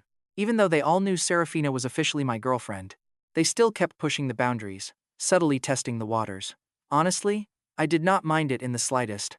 Nobody else dared to speak up either, except for the sweet and innocent Valerie. Hey, what are you guys doing? I said to be nice to Caspian, but not like this. Serafina is still upstairs, you know. Valerie stood right beside me, huffing and shouting her protests at her friends. Sister Shia, you just do not get it. But we do not blame you. Her friend patted her shoulder with a knowing smirk that said it all. Serafina and Caspian almost never hung out completely alone anyway. Era was always right there with them. Plus, those two sisters, Lyra and Nova, were already incredibly close to Caspian. Only Valerie was naive enough to believe Serafina was the only girl with a special connection to Caspian. She is his cousin, but let us be real, who behaves like that? Looking at Era clinging to my side with a slightly blushed face, every single girl in the room understood the assignment. Still, they respected Valerie. And since she was so against it, they decided not to push things too far. Their conversation instantly became wholesome and family-friendly, leaving Valerie standing there completely frozen. Her brain was desperately trying to process the data, having absolutely no clue what was happening. Nobody actually said anything out loud, but she felt like she had just been roasted. She was completely lost. Is Serafina not his girlfriend? What exactly was she missing? Valerie felt incredibly sullen and confused, but remembering she needed to introduce Harper, she quickly broke up the awkward, tense silence. She shifted straight to the next topic. Once she introduced Harper, the other girls went absolutely wild. Even though Harper was quiet, their intense energy quickly made the entire room feel incredibly welcoming and warm. Before long, they dragged Harper away, diving headfirst into deep late-night girl talk. Seeing them get along so well, Valerie finally breathed a sigh of relief. But then she noticed how close Ara was to me. Sure, she was my cousin, and being close is fine. But was this level of intimacy really normal? Valerie finally sensed something was off, piecing it together with what the others had whispered. Her brain finally finished its calculations, arriving at a scandalous conclusion. No, Valerie, how could you think that about them? Stop it. The more Valerie thought about it, the hotter her cheeks burned, forcing her to slam the brakes on her imagination. Night fell soon after. I originally planned to go straight to sleep, but before closing my eyes, I glanced over at Serafina. Honestly, looking at her beautiful sleeping face, you cannot blame the guy for feeling this way. Thinking back to my old miserable life and getting angry at her, just remembering it made me chuckle. Seeing her sleep so peacefully now, I wanted to wake her up and make her go to sleep all over again. It was not impossible. I reached my hand toward the sleeping Serafina, locking onto her soft face. But just as I was about to touch her, Serafina shifted. Eyes still closed, she snuggled right against my chest, grabbing my collar with one tiny hand. Burying her head into my chest, she held me tight, trying to squeeze as close as possible. I paused, pulling my hand back and giving up on my little prank. I just hugged her soft, warm body, enjoying the incredibly cozy comfort. Next morning, once I confirmed the massive zombie hordes had retreated, I took Valerie and left the cafeteria. I had already made plans in case the newcomer, Harper, tried to pull any shady tricks or betray us. Before stepping out, I secretly used hypnosis on every single one of them, wiping out any chance of internal drama or backstabbing. And as for why I brought Valerie, it was actually quite simple. Valerie was actually quite capable, easily handling heavy lifting and manual labor. Out of everyone at the base, she had the absolute best stamina. So, do you know any clothing stores around here? Walking ahead of her, I asked, but Valerie looked pretty ashamed and said not really. Even though she was a girl, her knowledge of nearby shops was pretty much limited to which restaurants served the best food. Food instantly reminded her of her favorite local barbecue spot, though it was a total tragedy she would never eat there again. Right then, I noticed Valerie swallowing hard, her face filled with this incredibly longing, dreamy look. Why would talking about clothes make her drool? But seeing her swallow her saliva immediately made me think about eating, too. I smacked my lips, suddenly feeling pretty empty inside. Honestly, this lack of food variety is the most torturous part of the apocalypse. Sure, we have survival supplies, but they are basically the exact same tasteless things every day. You get sick of it so fast, especially with the cafeteria completely out of seasonings. A whole pile of pork just gets boiled as plain meat. At best, we could render some lard and stir-fry things to squeeze out a tiny bit of flavor. Right now, I deeply miss ordering takeout and eating a steaming, hot bowl of braised chicken and rice. Honestly, even a cheap group buy meal would do. Anyway, I remember there is a clothing shop somewhere to the south. After grabbing clothes, let's hit the nearest supermarket next. She quickly nodded and agreed. Neither of us actually mentioned food, but we were totally thinking about the exact same thing as we walked off campus. But watch this. We barely take a few steps before running right into a zombie, and this one doesn't care about the sun. Just lying there, soaking in a dirty puddle of water. The second it spotted me, it violently sprang up and lunged, showing off its fangs and claws. Staring at this creature, which smelled way more putrid than normal, I swung my sword in absolute disgust, slicing its body completely in half. Foul liquid immediately spilled out of its corpse, dripping onto the ground and sizzling like pure acid as it bubbled up. What is going on? Why is it out in the sun? Having stayed inside the base for days, Valerie was still convinced that zombies feared the sun and would never proactively come out during the day. Forgot to mention, these zombies are evolving incredibly fast. Some have ignored sunlight for a while. Poking the corpse with my sword, I was disappointed to only find a single blue crystal core. I immediately lost interest, thinking this new variant would drop a much better purple core, at least. But it was just blue. Leaning in with deep curiosity, Valerie asked what a crystal core even was. I explained it as something you slot into weapons for massive power boosts, but she claimed even a toddler would not believe that. She confidently joked that if it were real, she would literally become my slave, roasting me without a second thought. She completely failed to notice that right on the side of the building we were walking past, suddenly, you won't believe this, a zombie hanging from a second-story window dropped straight down, and Valerie is too slow to react. As she panicked in absolute terror, I raised my hand and cast a blast of instant wind pressure, blowing the airborne monster away before instantly following up with a wisp of purple flame. The fire rode the wind and wrapped around the zombie, leaving it twitching violently on the ground as it burned. Valerie just stood there, staring in a total daze before blankly asking what just happened. I called it a little trick, but she was stunned that a mere trick could send a monster flying. Seeing this unreal power shatter her understanding of reality, she asked if everything I had said was actually true. Valerie finally began to believe the truth about the cores, as I asked why I would even lie. Patting her shoulder gently, I whispered into her ear that we would talk about that slave promise once we got back. No rush. Hearing that made Valerie's heart skip a beat. All her shock about my magical powers was completely erased by the thought of becoming a slave, making her panic that she was just joking. She could not even bear to imagine how their future daily lives would look. While others called me Appa or husband, she would have to call me master. But keeping my smile, I told her I was joking too. Since she had taken it seriously, my casual response made Valerie feel like a total clown. It felt exactly like trying to punch a pile of soft cotton and then tripping over yourself in total embarrassment. Right then, a heavy flower pot on a balcony gets pushed by a sudden gust of wind, fell with perfect, deadly accuracy straight toward Valerie's head. Just before that heavy pot could crush her skull, I lunged forward and yanked her away. She stumbled backwards, completely losing her balance, and crashed right into my chest. Her soft body pressed flat against my chest with serious force. Can I get up now?" Valerie squeaked out. She blushed a bright crimson, looking up helplessly. From my angle, her low-cut outfit offered an absolutely incredible view of some very premium scenery.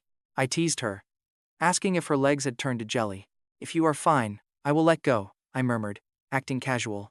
Valerie stammered out that she was totally fine. She scrambled back, quickly fixing her messy hair and adjusting her rumpled clothes. I warned her to be careful. If I were not around, she would be dead twice over. She sighed, admitting she had no idea how to ever repay me.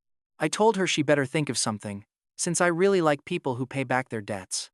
Giving her a playful smirk, I did not wait for an answer. I just waved and started walking away.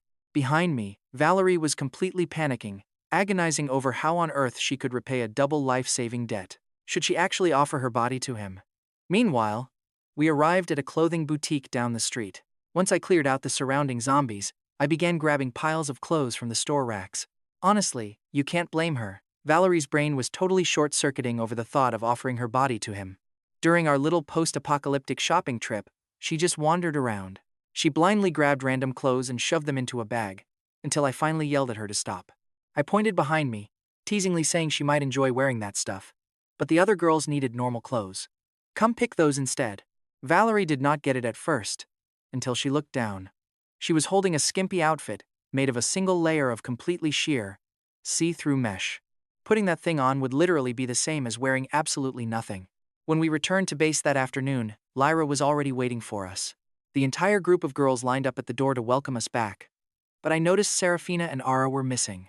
It turned out the two older sisters were still sleeping upstairs after being together earlier. Lyra saw my confusion and quickly explained. I just smiled, dropped the heavy bags, and told everyone to pick their favorite outfits. Right away, the girls' eyes lit up with excitement.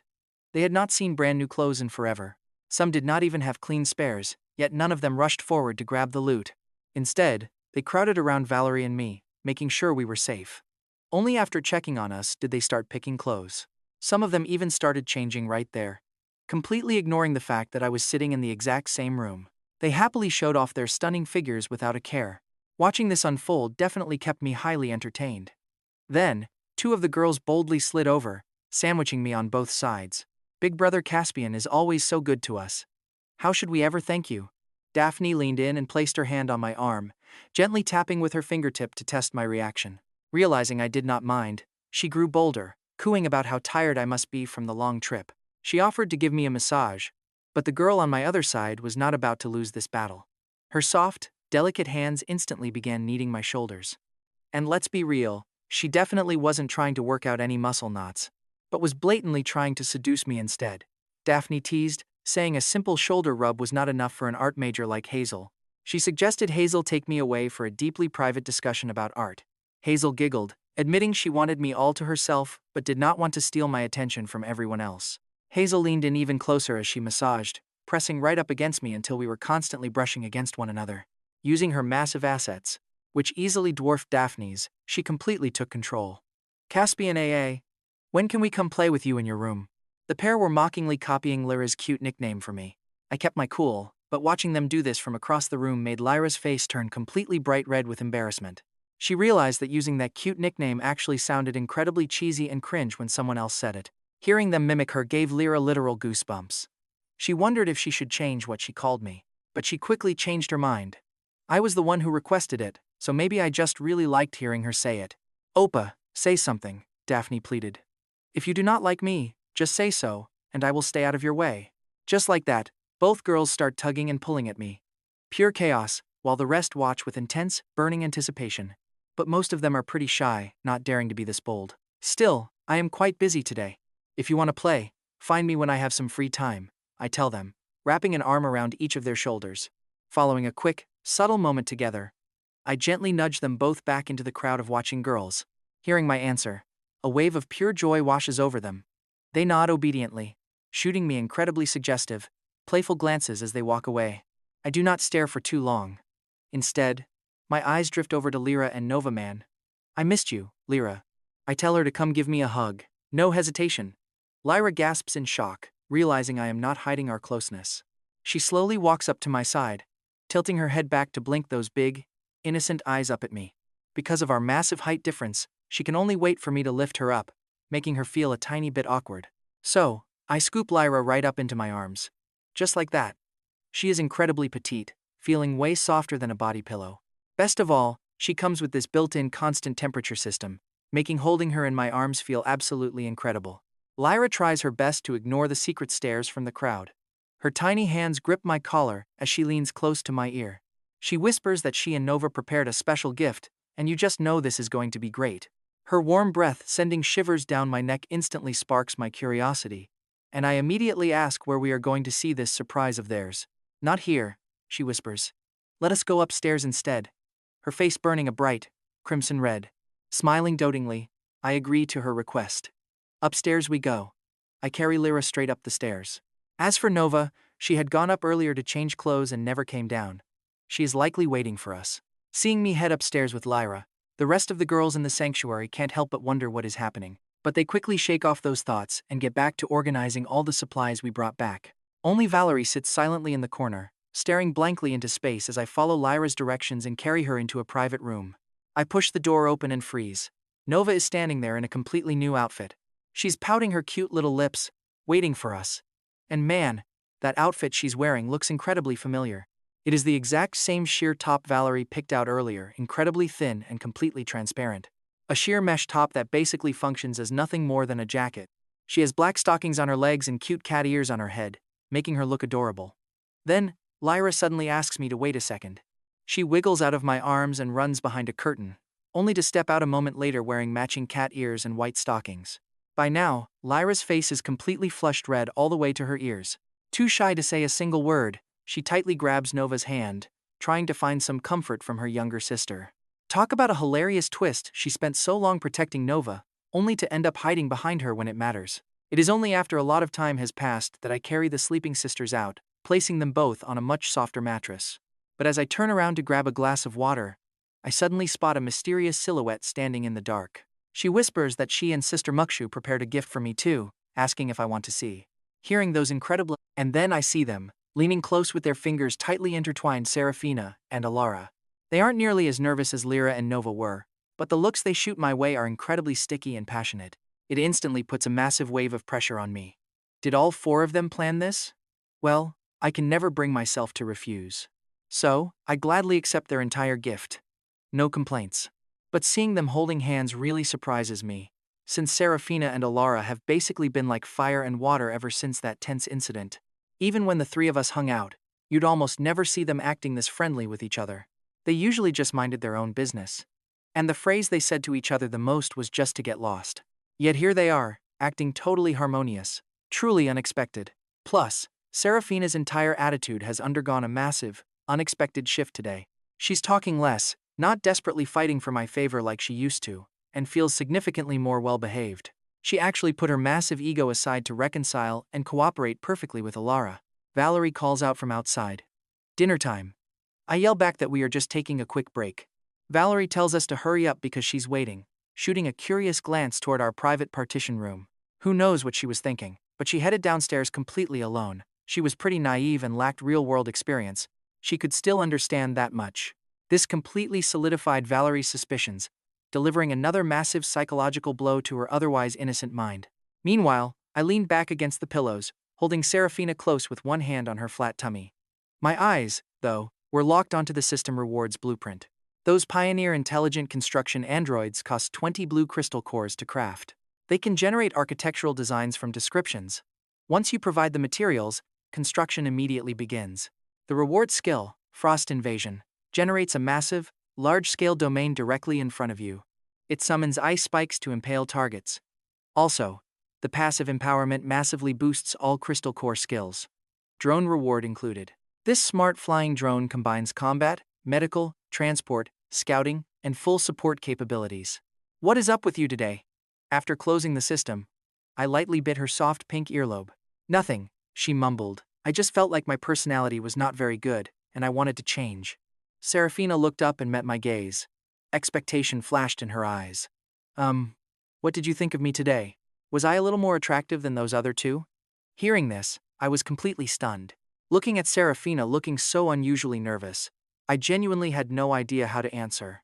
My silence made her think she was being unreasonable. So, she quickly opened her mouth to explain, look, I cling to you every single day, but you barely talk to me. Honestly, it feels like you just treat me like a total tool. You never compliment me, and you are always sneaking off to find other girls. It does not feel like we are even dating. Is my personality just bad, right? That long confession simply poured out of her. But get this, Serafina basically completely shattered her own persona right in front of me. She was actually self-reflecting. She was being so understanding that it actually looked a bit pitiful, making me feel quite guilty. How was I supposed to respond to that? After thinking it over, I just leaned down and kissed her red lips. That soft, moist texture. It was truly addicting. Serafina expected me to say something, but instead I just lowered my head and kissed her again. She blinked in surprise. I leaned down and kissed her yet again. What are you doing? She blushed, completely dizzy, and dazed from the kisses. Does this feel like dating? Serafina froze for a second before whispering, I hate you. A cute, playful whine. Then, Serafina lifted her head and eagerly kissed me back. It really felt like a sweet, everyday moment between a couple. If only she could step outside for a second, Alice thought as we kissed again. Serafina turned her head and saw Alice. The warm, romantic atmosphere was instantly completely ruined by her presence. Alice felt helpless, completely exhausted. She really wanted to leave too, but her body just wouldn't move. She just wanted to lie down a bit longer, watching helplessly as Serafina openly flirted. Caspian, you guys are finally downstairs. Everyone is waiting for you. When I led the 4 girls downstairs, Daphne and Hazel enthusiastically waved their hands at us. Today's meal was pretty lavish, thanks to the different seasonings Valerie brought back, plus some canned goods. They managed to whip up the classic home-style dishes we usually ate in daily life. They even marinated some barbecue meat, and once it hit the table, the aroma filled the entire room. Hubby, open wide. Giggling, Serafina picked up a piece of meat with her chopsticks and fed it directly into my mouth.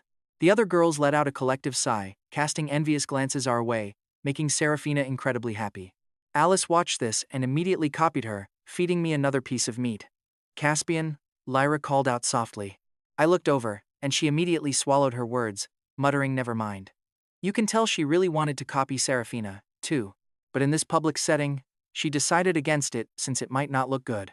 That was Lyra's logic, but she forgot about her younger sister. Nova casually picked up a piece of meat. Without saying a single word, she shoved it straight into my mouth.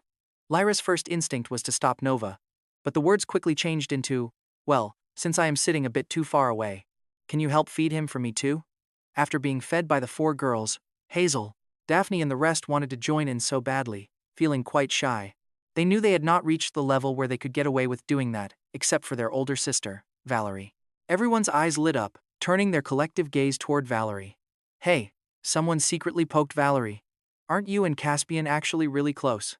Hey, why don't you grab some food for him too? Who? Me? Valerie panics. Seeing everyone getting along earlier actually made her think of doing the exact same thing. But she stammers out that she will pass. Valerie shakes her head and backs down. But her friends tease her, they see them chatting all the time. So why not now? Sister Shia urges her to grab the chance, but Valerie insists she is totally full.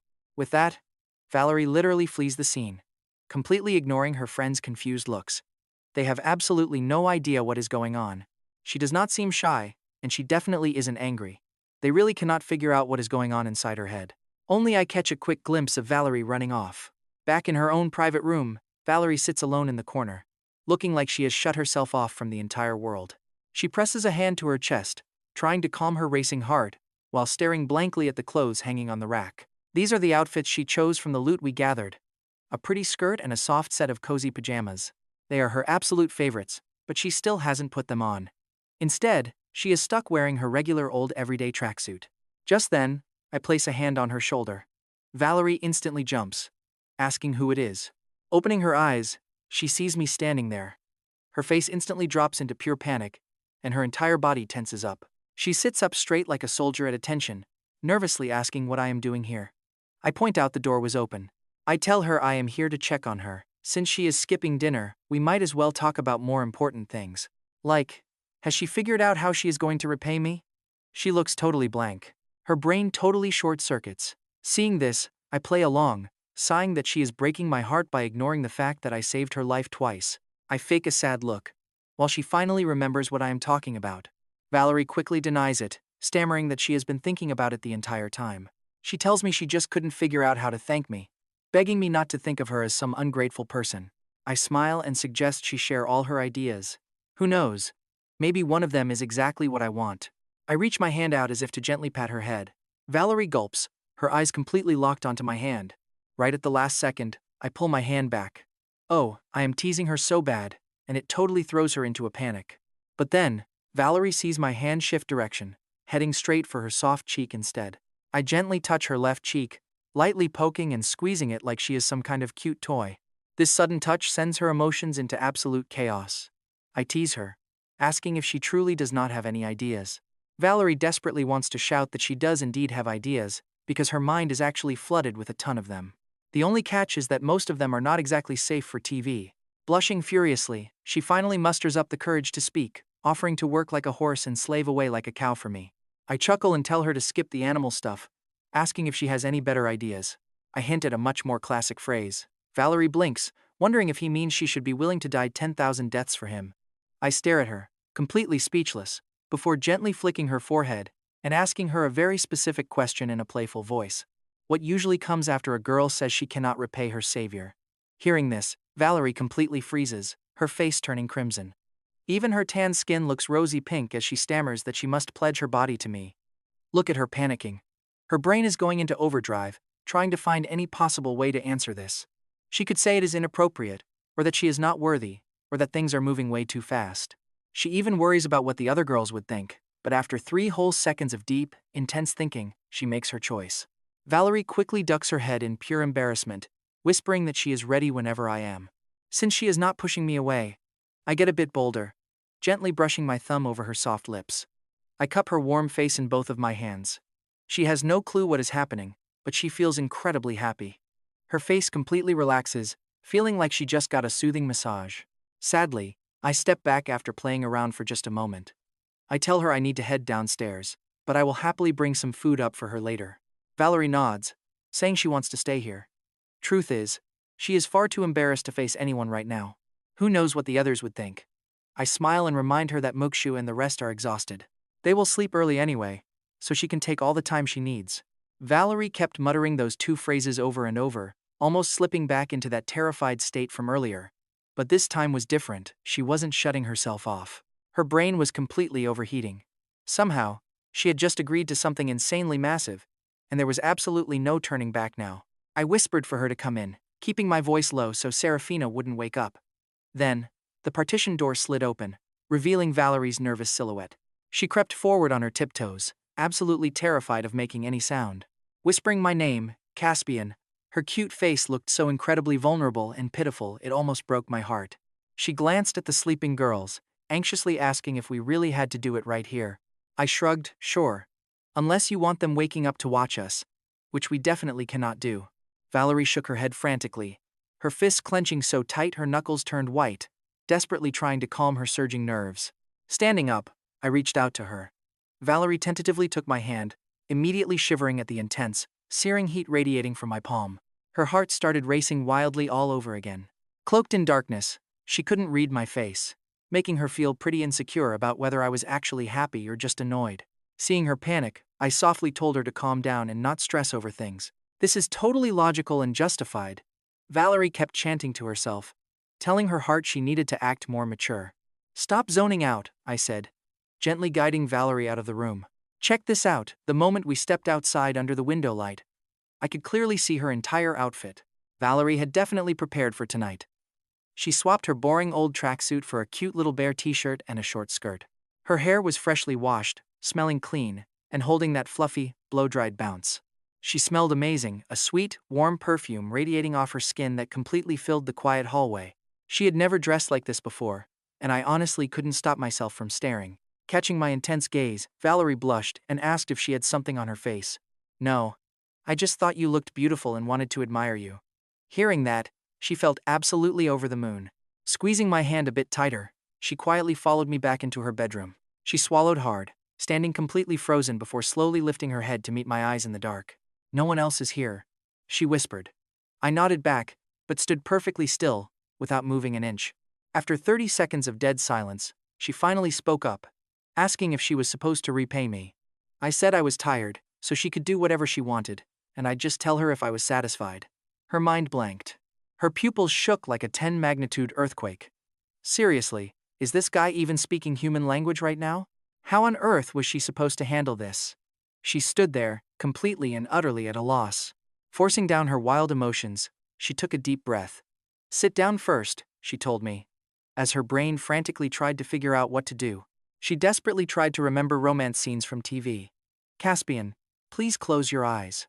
Seeing her pleading look, I smiled and shut my eyes, allowing her to finally relax and execute her grand plan. Figuring she would just wing it, she slowly leaned in, bringing her face incredibly close to mine.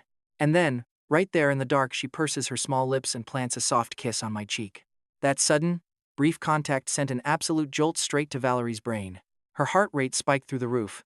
It felt like some crazy hidden switch had suddenly been flipped. She kissed my other cheek next. Then, staring at my lips, she leaned in, her warm breath brushing against my skin. A second later, I felt a sweet, cool pressure on my lips, soft as jelly. I had no idea her lips would be so unbelievably soft and sweet. It was a pretty amazing surprise. Valerie's entire face flushed bright red. She pulled back and wiped her mouth, staring at me in total shock. Before she could stop herself, she kissed me again, but this time, she didn't rush to let go. She held it for a full 5 seconds before slowly pulling back, her gaze softening. Naturally, I just waited for whatever she was going to do next. Honestly, this was a pretty amazing start. Suddenly, Valerie threw her arms around my neck, pushing me down onto the sofa and planting another passionate kiss. This kiss lasted a solid 10 seconds before she finally pulled away to breathe. But seconds later, she leaned down, kissing me again and again, completely losing control. I slowly started to realize something was pretty off here.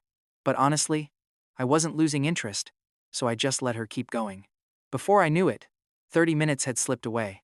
Maybe she got tired of kissing, or maybe Valerie realized she shouldn't only be doing that. She suddenly stopped, shifted around, and snuggled right into my chest.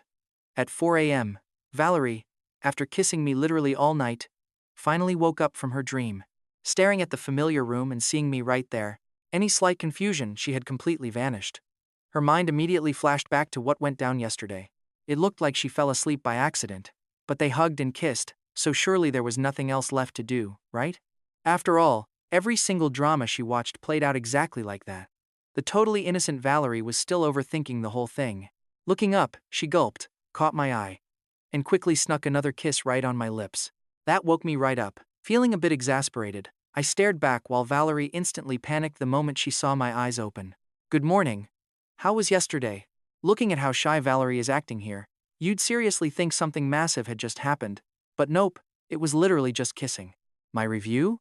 No comment. I let out a deep sigh, making her gasp. What's wrong? Did I do bad? Am I not pretty enough? Do I lack charm? Is my voice annoying? Is my body bad? Seeing my reaction, Valerie felt like her whole world was collapsing.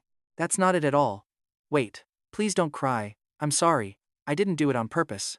As she spoke, the tears began to stream, looking so completely heartbroken that anyone looking at her would instantly feel this massive urge to protect her.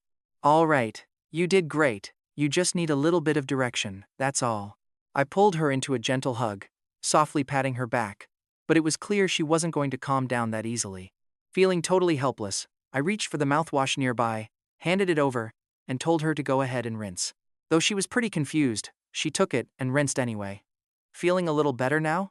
Better, she sniffled. But even as she said it, the tears just kept coming down without stopping. I let out a helpless laugh and pinched her chin. After being cornered and kissed by her so many times, I finally took charge for once. This immediately cut off her sobbing and calmed her down a lot. But look at this, before she can even process her mistake. Suddenly, her lips were parted, her teeth pried open. Valerie's eyes instantly went as wide as saucers. Oh, so we can do it like this too? Feeling this sudden invasion, she was utterly terrified but totally thrilled until a few minutes passed. Her face was completely flushed, kissed until her brain turned into absolute mush. Leaning against my chest, she looked just like a little kid. Alright, I'll come find you tonight. I'll give you today to ask Serafina and the others what you're actually supposed to do. I won't blame you next time. Valerie leaned in close, breathing softly, still utterly clueless about what else there was to do. To her, just doing this was already pretty amazing. Snuggling and sleeping together felt so incredibly comfortable. Could anything else really be better than this? I get it, but can you please not leave yet? I just want to hold you a bit longer. Seeing how sweet she was being, I stayed for another hour, but I really have to head out now. If I don't go, the others will wake up. Oh, by the way, tell everyone to gather at noon. We're having a meeting to decide on a new sanctuary. A new sanctuary? Are we moving somewhere else? This spot is way below my expectations, so yes, we're moving. Remember to gather at 11. With that, I pressed my cheek to her warm face, shared another deep kiss, and finally headed back to my own room. Loneliness hit her hard as she watched me leave. With a quiet sigh, she rolled into the exact warm spot I had been sleeping in. Face still a bit red, she pulled the blanket right over her head, soaking in my lingering warmth. By the time Valerie reached the last door, her mind was a total mess. She knocked on Serafina and Era's door, calling out, "Mukshu, are you there?" The door swung open almost immediately. Era, dressed in simple loungewear, stared at Valerie with those stunning eyes of hers. What's wrong? Ara had a killer body, made even more obvious by her thin pajamas. It made Valerie feel super insecure just looking at her, and she suddenly lost all courage to even ask. She was terrified of being mocked. Shia, is there something you need? Just then, Serafina walked up too, wearing that usual look of cold disdain she always had for absolutely everyone else. It wasn't even on purpose. She just couldn't muster up any real gentleness for other people, and that left the already insecure Valerie, seeing the two of them staring at her together, feeling absolutely, utterly terrible. Sorry to bother you. It's nothing. I'll go now. The pressure on Valerie was just too immense. She completely lacked the courage to bring it up around them. Wait, what is her deal? No idea. Valerie just ran. The other two couldn't even figure out what that was all about either, so they just shut the door and went back to figuring out which combo moves deal the absolute maximum DPS. Meanwhile, at the end of the hallway, Valerie was squatting on the floor, drawing circles in pure depression. Who could she even ask? Suddenly, footsteps approached. Valerie looked up in total confusion, only to meet two pairs of eyes. Valerie, what are you doing over here? Lyra and Nova, holding hands, stared at her with faces full of confusion. Seeing them, Valerie's eyes instantly lit up. Lyra. Nova. Oh, thank God. Thank God you two are here. Valerie stood up quickly, excitedly patting their shoulders. Honestly, she didn't know Serafina and Arara very well. They weren't close at all, but she hung out with Lyra and Nova quite often. Those were people she could actually ask. Right now, though, Lyra and Nova were just deeply confused. Valerie put on an incredibly solemn face. Please, do you guys know about that? How do I even explain this? Hearing Valerie's wild description, Lyra honestly thought she'd lost her mind. How could an 18-year-old be this completely clueless about the world? Even she, the self-proclaimed innocent one, understood at least a tiny bit. Wait, no, that wasn't the point. The real issue was that Caspian had another girl now. How was their schedule even supposed to work? Lyra, I'm begging you, I won't get in your way, but I just can't disappoint him again today. Valerie pleaded bitterly, bowing her head incredibly low. Valerie, it's not that I don't want to tell you. I just don't really get it entirely either, and I have absolutely no idea how to explain it. If I really had to say it, you basically just sit, or lie on your stomach, or lie on your back, and that's it. What does that even mean? I already sat next to him and laid next to him. That's not what I meant at all. Then what did you mean? It means exactly what it means. What does exactly what it means even mean? This completely useless back and forth dragged on forever.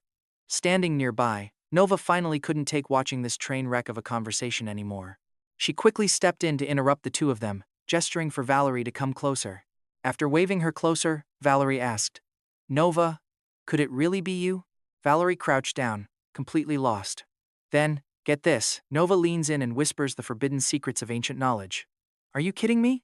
20 minutes later, after Nova's tireless and incredibly graphic tutoring, Valerie felt like she just heard the whispers of an elder god. No way. No matter how I picture it, that is impossible. There's no way that physically fits, right? Oh, it fits. Lyra and Nova both nodded. You guys can do it too. All right. Then, hearing that both Lyra and Nova managed it just fine, Valerie started overthinking. I'm definitely not physically weaker than them, so theoretically, it should work. It's just practically, I have no clue how it will actually go. Thank you. Now I understand everything, Valerie said politely. Nova waved it off like it was nothing. Then, curling her finger, she whispered softly, I have a plan, a trick to make Caspian even happier. Do you want to hear it? The second those words dropped, follow me. Wasting no time, Nova led Valerie straight into the dressing room. Valerie looked at the racks of clothes, naturally assuming Nova was about to help her pick out some super seductive outfit. But totally unexpectedly, Nova walked straight past the outfits toward a massive full-length mirror. See this? Take this back to your room and point it at the bed. Just make sure both of you can see yourselves in the mirror. Valerie's mind instantly pictured the scene, and she frantically tried to smash those wild thoughts to pieces. This is way too shameful, but since Nova said it works, she probably wasn't lying. Taking the mirror couldn't hurt, so Valerie followed instructions and stealthily snuck the massive glass away. Standing nearby, Lyra just stared at her younger sister, her eyes absolutely filled with pure, galaxy-sized confusion. Nova, how on earth did you come up with that? I don't know, it was just a sudden flash of inspiration.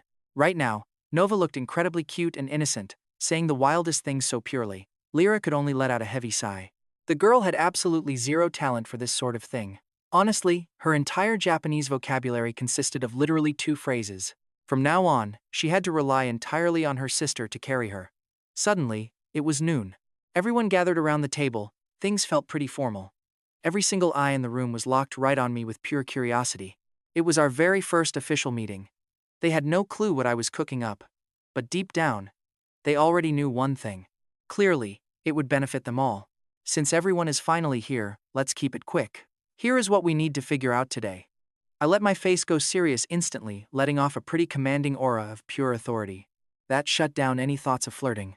The girls immediately dropped their little games, sitting up straight like quiet grade schoolers. Look, everyone has lived here for quite a while now. I am pretty sure you've all noticed the major drawbacks here. Sure, we have food and water, but the living conditions? Far from comfortable. We even have to line up just for a shower. I definitely don't enjoy this. Big Brother Caspian. Even though everything you're saying is completely true. Instead, we are still incredibly happy just surviving the apocalypse like this. Isn't this already amazing? Honestly, we are all so grateful to you. Absolutely. Big Brother Caspian keeps us so safe. This is honestly already way more than enough for us. You don't have to stress over us so much. The girls were being incredibly understanding and sweet. Once one of them spoke up, the others quickly agreed. They weren't like those toxic whiners you see online, or the ungrateful parasites who bite the very hand that feeds them after getting a free ride. Being able to study in a place like this without relying on wealthy sponsors proved they came from serious money themselves. Their families were pretty wealthy. Growing up, they all received a completely different education. Knowing right from wrong was just the bare minimum. Naturally, they fully understood how much I was actually sacrificing for their safety. Hearing them say this, a small smirk played on my lips. I was pretty satisfied with their reactions. It's all good, since you guys are with me. If I can find a way to give you a better life, I'll do it. Save your modesty for later, though. Let's get to the real point of today's meeting. I tapped the table, my eyes sweeping across the room. We are moving to a brand new sanctuary. The catch? The place has to be absolutely massive, incredibly comfortable, and located far away from any areas crawling with hordes of zombies. You all know this city way better than I do, so if anyone knows a spot that fits, let me hear it.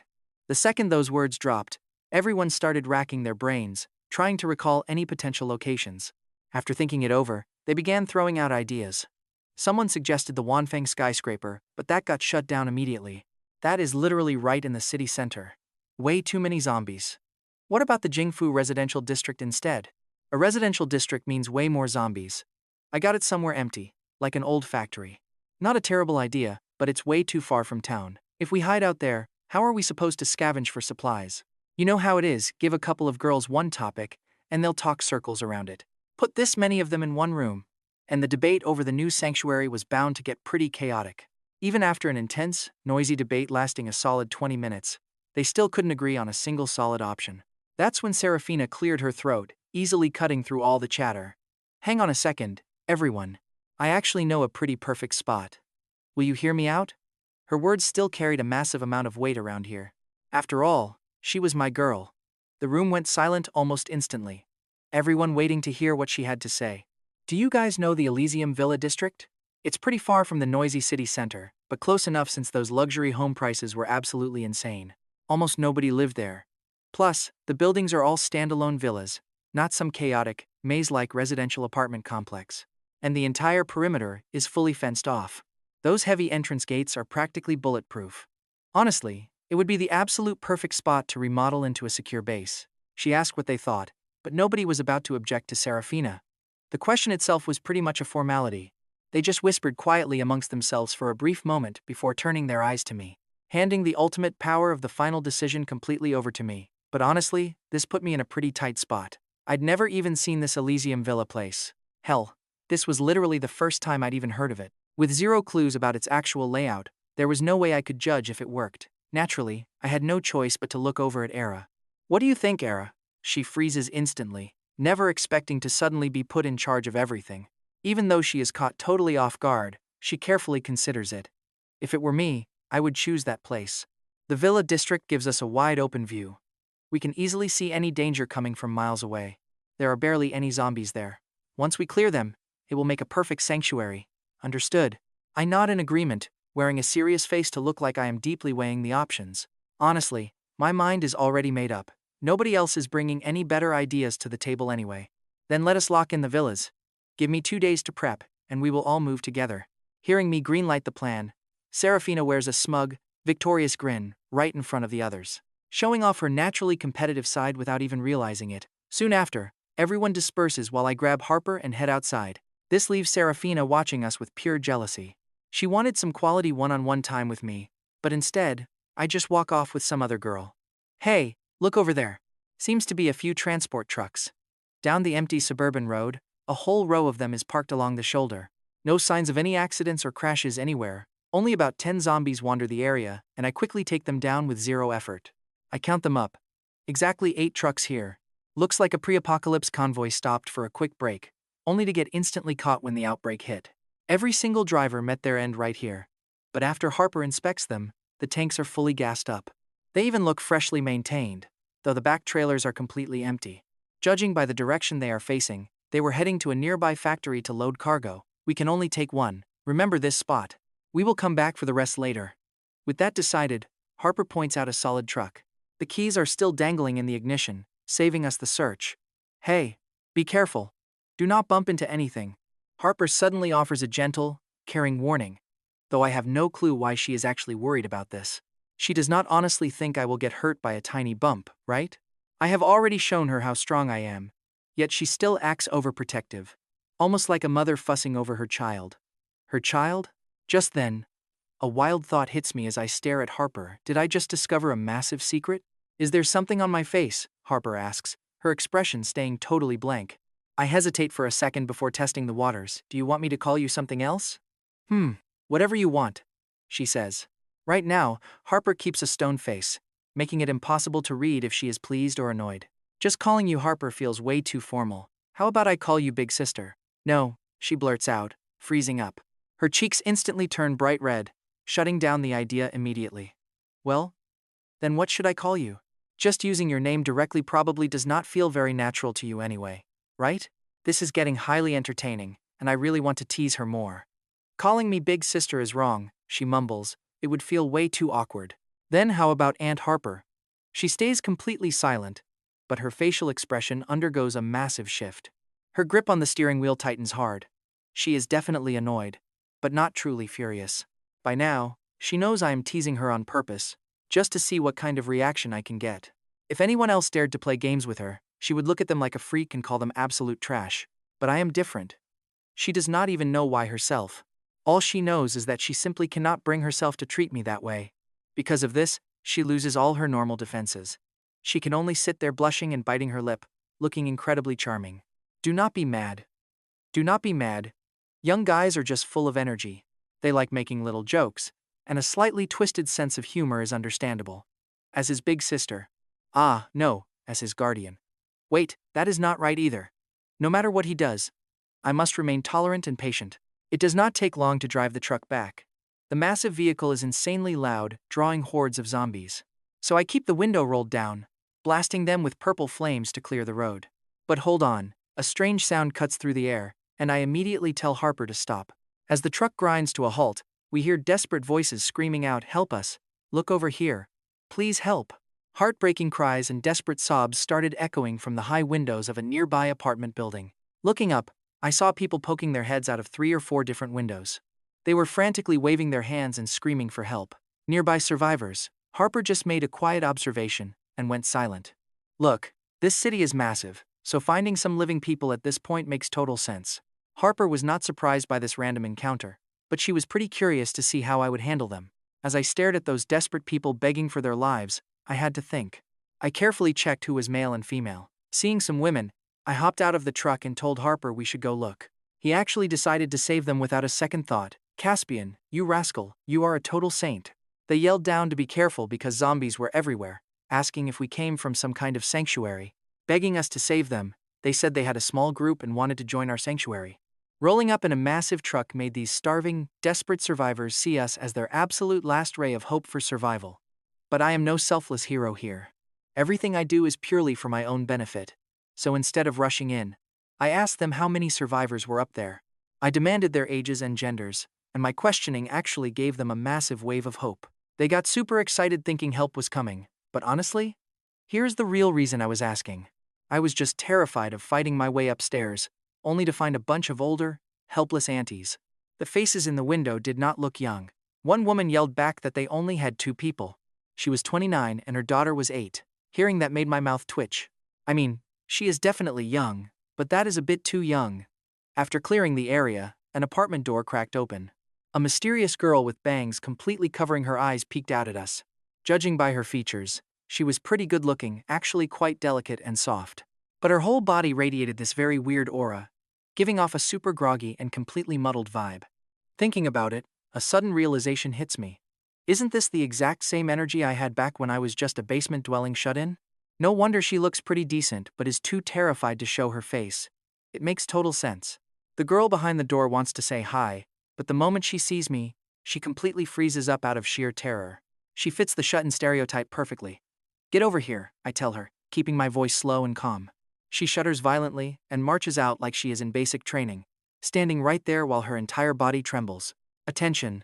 Her body snaps completely straight, instantly obeying my order without question. Wait, look at her expression. Here she is just realizing something is totally off. Wasn't she trying to get rescued? Why is she being treated like a toy? She is screaming on the inside, but she doesn't dare make a single sound out loud. Before long, the other survivors start unlocking their doors and stepping outside. Seeing me standing there without a single scratch, their jaws drop in absolute shock. They stammer about me killing all the zombies, but I tell them to cut the useless chatter. I am giving you 10 minutes to pack your things. We leave in exactly 10 minutes, so if you want to live, get in the back of the truck. I honestly do not have the patience for these people, so my voice is pretty blunt and rude. Nobody dares to question me. With the clock ticking, they scramble back inside their apartments and start packing like crazy. Truth is, there is barely anything left to grab. It has been way too long. All the food and water are long gone, so they just throw some basic medicine and a change of clothes into their bags. A few minutes later, 6 survivors walk out with their gear. I tell them to hang on tight. I probably won't be able to look after you guys in the back. Giving them a final warning, I jump into the passenger seat. I stare out the window for a bit, but the ruined streets get boring pretty fast. Instead of staring at broken roads, I decide to look at the beautiful view right next to me. And Harper, being that gorgeous view, instantly catches me staring. "Are you peeking at me?" "I call this appreciating art," I reply with a totally straight face, making her blush a deep shade of red. But she has to focus on the road, and cannot afford to get distracted. Otherwise, she'd definitely keep her head down for half the day, waiting for her HP bar to recover before starting another verbal fight with me. But we're in the sanctuary now. Talk about a bizarre vibe. The survivors climb out of the truck and just stare at the cafeteria, whispering to themselves but not daring to speak a single word out loud. Once we get inside, you all need to pay close attention to what the others say. This is just a temporary hideout. In a couple of days, we are moving our entire base. I will give you your chores later, so do not even think about slacking off.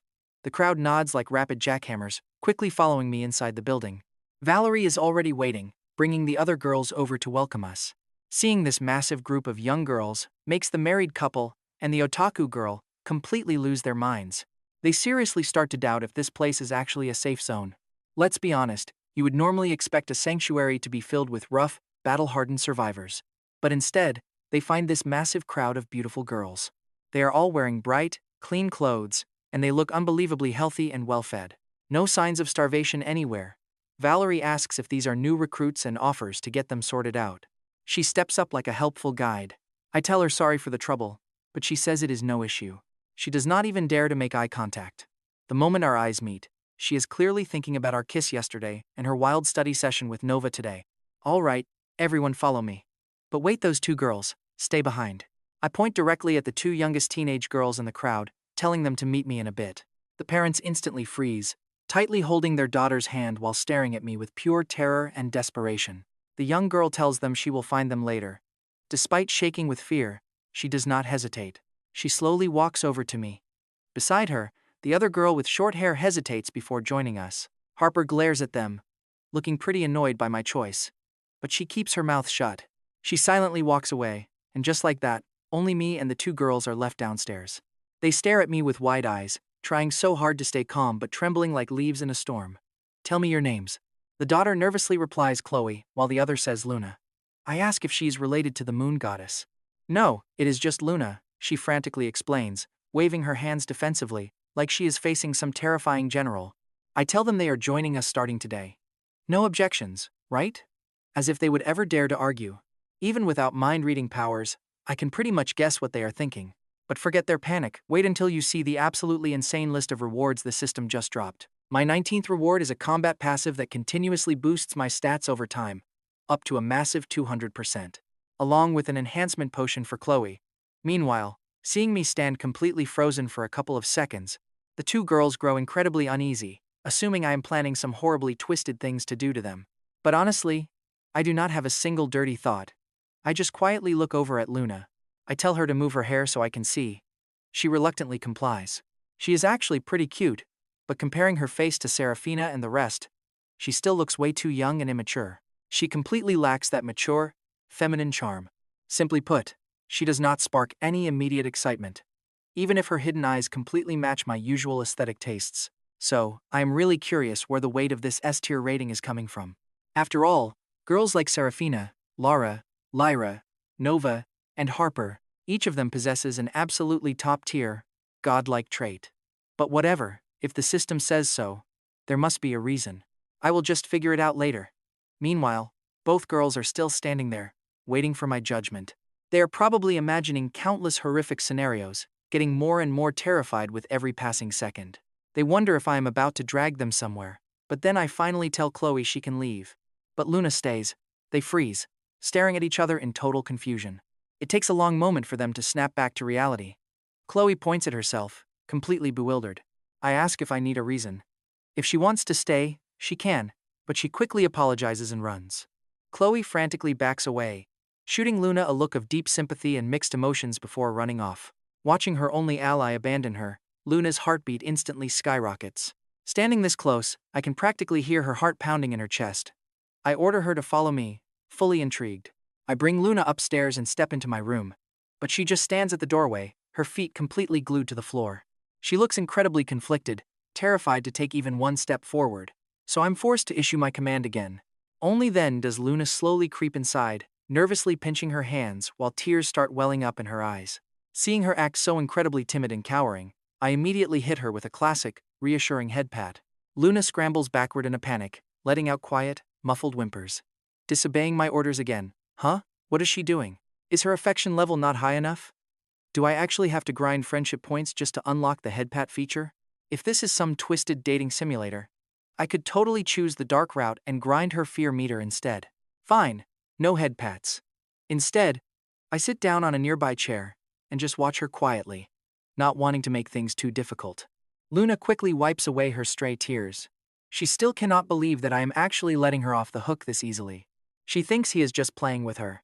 He will probably show his evil side again any second. But where is the water? Luna looks around but sees no dispenser. I tell her to find it herself and glance toward a box of bottled water behind her. But she completely misinterprets my gaze, thinking I am staring directly at her. Terrified, she points a shaking finger at herself and asks with absolute uncertainty. She stammers that she just went to the bathroom. Stunned by her weird logic, I give her a strange look, walk past her, and grab a bottle of mineral water. Right at that moment, Luna spins around, and makes direct eye contact with me. You can't help but laugh as her face turns bright red and she completely faceplants onto the floor. She starts apologizing for what she thought. I tell her her imagination is wild, so please stop overthinking. I grab another bottle, pop it open, and hand it to her, telling her to take a sip and cool down. You probably do not want me turning this little mistake into a joke and telling all the other girls, right? Luna shudders violently, imagining that exact nightmare scenario for a quick second, and feels a freezing chill shoot down her spine. She begs me not to tell anyone, promising she will pour my water forever. She even offers to work like a slave for me. Honestly, her panicked reaction is just too funny. Taking advantage of this perfect opportunity, I reach out and pat her head again. This time, she barely even tries to resist. I point out that plenty of other girls already want to work themselves to the bone for me. If she wants that job, she will have to wait in line. For now, she is just my personal lackey. Saying that, I reach into a storage box and pull out a collar.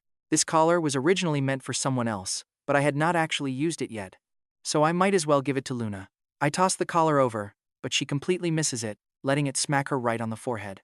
Rubbing her forehead, she picks up the collar, her long hair hiding half of her embarrassed face. Shyness and panic wash over her, completely impossible to hide. She hesitantly puts it on, asking if the leash can be a bit longer. I tell her there is no leash and this is plenty. She wonders what she should do next, standing there and displaying proper etiquette. I tell her to find something to do, but she quietly asks a question in a voice barely louder than a whisper. She asks if the other girls are treated like this too. I say no, only you, making her panic that she did something wrong. She asks if this is a punishment. Luna had wanted to ask this for ages, remembering her original choice very clearly. The only reason she chose to follow me was because she wanted a safe place to live and survive alongside the other survivors here. She never planned on becoming a toy for someone's personal amusement. I tell her she did nothing wrong, but I never forced her into anything. Since she never refused, I jokingly tell her I assumed she actually enjoyed this. So I was just teasing her, and if she said no, I wouldn't have forced her. I tell her yeah, pretty much. Luna finally cannot hold it in anymore, letting out an angry shout, but her frustration does absolutely nothing to threaten or intimidate me. Staring into my cold eyes, her body instinctively shrinks back as she slowly sits back down, her shoulders completely slumping. Even knowing she can say no, she is still absolutely terrified of my presence. I tell her to just stick to being a lackey. Then, my hand moves with lightning speed, pinching her soft cheek before she even has a chance to retreat. She covers her cheek, rubbing the sore spot in mild pain. Meanwhile, I keep scanning her up and down, wondering how exactly to grind some affection points and unlock some new interactions. Seriously? What exactly is going on in her head when I innocently ask if she wants a sausage? For some wild reason, her face turns bright red again, and she goes dead silent. So I offer her some bread instead. Luna gulp. Just hearing him list all those foods made her stomach growl so loud, she was practically begging to eat. Lucky for her, I had stocked our safe room with massive piles of bread and junk food. I casually grabbed a loaf and ripped the package open. To me, it was just standard bread, but for Luna, it smelled like heaven itself. She kept swallowing hard, her eyes completely glued to it. Go on, eat up, I said. Holding the treat out, I waited for her to take it, but her cute little face just turned bright red again. Instead of grabbing it, she brushed her hair back, leaned down, and took a bite straight out of my hand. It totally reminded me of Era, except all actually hates eating bread. She lay flat on her stomach, chewing away, stuffing her tiny mouth with the rich, soft bread. Her poor, starving stomach was finally getting some love. She devoured the entire loaf in what felt like a single second. On her very last bite, she couldn't stop herself and accidentally nipped my finger. Oops! I am so sorry. She apologized faster than the flash. Honestly, I did not care about the bite, but I was pretty curious. Why did you not just grab the bread? Luna stared back, looking completely shocked. I thought you wouldn't let me, she mumbled. Talk about a wild assumption. Let's be honest, her logic is kind of adorable. But I guess I do not need to tease her too much. I flashed a playful grin. Let me see your face, and I promise your secret is safe with me. Immediately, she clutched her clothes and shook her head in sheer panic. I sighed, feeling pretty confused by her overreaction. I literally just want to see your face with your hair pulled back. Why are you being so incredibly defensive about this? Oh, wait, the face is totally fine. Luna pinched herself, desperately trying to regain some kind of composure. After taking a deep breath, she slowly brushed her bangs away, revealing those gorgeous, nervous eyes staring right back at me. She felt completely embarrassed. But hey, Showing her face was still a million times better than showing anything else. Hungry for more? I unwrapped a savory sausage and held it out, waiting to see if she would finally grab it. This time, she actually listened and reached her hand out to take it. But when she pulled, she realized I had zero intention of letting go. After hesitating, she lowered her head to take a bite. Right then, a voice called out, "Hubby, I am back." Serafina happily burst through the door and caught them red-handed in this exact pose. Hearing the intrusion, Luna completely froze in pure panic, dropping her food. Her whole body locked up, slowly turning around only to meet Serafina's deadly, piercing stare. It was terrifying. Luna shivered inside, feeling the absolute wave of raw hatred radiating right off of her. This girl just called Caspian her hubby. Oh no, she is totally misunderstanding. I have to explain. She desperately tried to formulate an explanation, forgetting one crucial detail. Introverts have a terrible time speaking under pressure. So naturally, the absolute first words out of her mouth made everything so much worse. Please don't misunderstand. I was just eating his sausage. Wait, no, I mean his bread. That's not right either. I was just sneaking a quick bite. No, wait, not sneaking. I really wasn't trying to do anything sneaky behind your back. Oh man, talk about a disaster. Those 4 sentences basically shattered Serafina's soul. Serafina stared at this strange woman, her heart cold. For the first time, she tightly clenched her fists. The sheer audacity of this girl. Not only is she seducing Caspian, she is actively mocking me to my face. Luna quickly realized that her terrible explanation had only made things a million times worse. That mild hostility instantly morphed into a freezing, bone-chilling aura of pure murder. She knew that if I weren't standing right here, she was dead. Serafina would have happily grabbed her and thrown her out the window to become zombie food. Terrified, Luna shuffled closer to me, trying to hide behind my back. Honestly, even I was speechless. But luckily, Serafina never throws tantrums when I am around. Controlling her rage, she forced a calm face. "So, who is this?" she asked. "Just some new lackey?" I nodded, playing along. "Then tell me, hubby, if this lackey got hurt, would your heart ache for her?" Serafina eyed me closely, trying to figure out exactly where this girl stood with me. Luna's heart hammered against her ribs. She looked up at me, practically begging for her life with those eyes. "You know me," I smiled. "My heart only aches for you." I admired her school uniform-style outfit and slowly curled my finger to call her over. Serafina stepped straight over. "You are the best," she whispered, grabbing my hand tightly. She placed it against her collar, parting her lips slightly with soft, silky eyes that practically demanded a kiss. The moment my tongue parted her lips and slid inside, Serafina let out an incredibly alluring sigh. But wait, what is she looking at? Luna just stood there like an idiot, covering her mouth with her tiny hands, eyes wide open, staring completely unblinking. Slowly, she started feeling incredibly awkward and physically uncomfortable. Her entire body was screaming in discomfort. A moment later, I reached out, wiping the corner of Serafina's mouth with my thumb, before looking up at Luna. "Don't you know how to leave?" I asked, as she stammered back. "I thought you wanted me to watch." Finally, realizing she was playing the ultimate third wheel, Luna frantically bolted from the room and slammed the door shut. With Luna gone, Serafina smiled sweetly, asking if she was beautiful as she pressed a finger against my lips. "Don't speak," she whispered.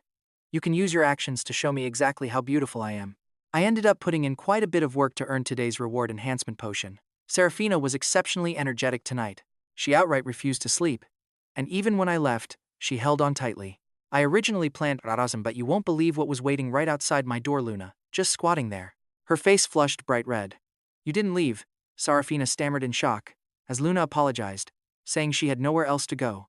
"But I swear I wasn't standing here the entire time." Luna panicked. "I went somewhere else and just returned." Honestly, whether she actually stayed or left, Serafina was so deeply embarrassed. She buried herself completely into my arms, almost on the verge of tears. Serafina's sudden emotional breakdown instantly left Luna completely clueless on what she should do. I did not care. Serafina stayed silent. "Follow me," I told Luna. "I'll have Shioya find you a room," I said.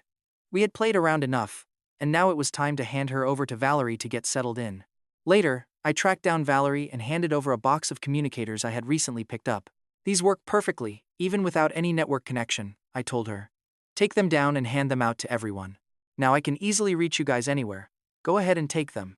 Valerie wore a pretty clueless expression as she picked up the high-tech device, turning it over to inspect it. "Don't forget about tonight," I whispered. I gently squeezed her shoulder. By the time I finished wrapping up my daily check-in tasks, night had already fallen over the sanctuary. So, I headed straight to Valerie's room and gave the door a soft knock. The moment the lock clicked, Valerie's small hand reached through the crack, grabbing mine and pulling me instantly inside. I understand how this works now, she whispered. Next, you listen to me, okay? Your silence means yes. Now, come sit down, she said, pulling me to a chair. After fumbling in the darkness, she pulled out a tiny nightlight and switched it on. In that incredibly faint, dim glow, the object sitting right in front of us was actually a mirror.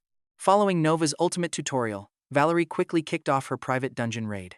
But one glance, and her mind goes totally blank because seriously, Nova's instructions were completely different from this. Didn't she claim it would be completely fine?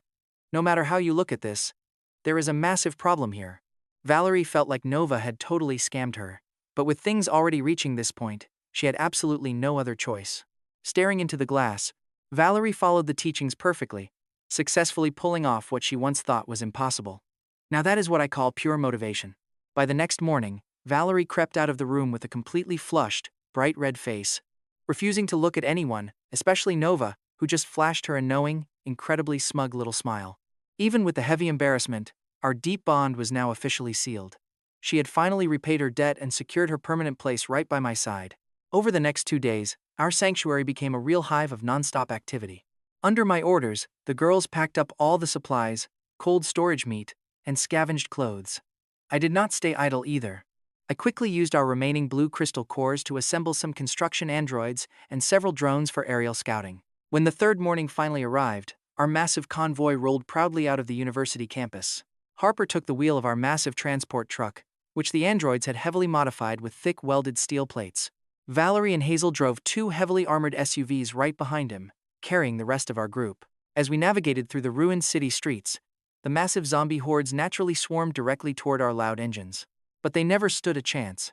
Standing tall on the lead truck, I was basically a god of destruction. Every time a massive horde blocked our path, I just raised a hand. Intense wind pressure launched them skyward. Then, a sweeping torrent of purple fire turned them to ash before they landed. For the newly evolved, heat-resistant zombies that actually dared to charge through the fire, a single cast of my new frost invasion spell froze them solid, instantly shattering them into icy dust. Thanks to my passive empowerment skill boosting every ability, wiping out entire city blocks felt like a casual walk in the park. And you can bet the girls in the trucks were completely mesmerized. All their lingering survival fears were thoroughly crushed under my absolute power. By late afternoon, we rolled into the Elysium Villa district. Just as Serafina said, this place was a literal isolated paradise. The heavy wrought iron gates were locked down, and we quickly dealt with the few zombies wandering the lawns. As soon as the area was clear, I immediately deployed my pioneer androids. They moved like tireless, hyper-intelligent worker ants. Immediately, they began reinforcing the perimeter walls with salvaged steel and concrete.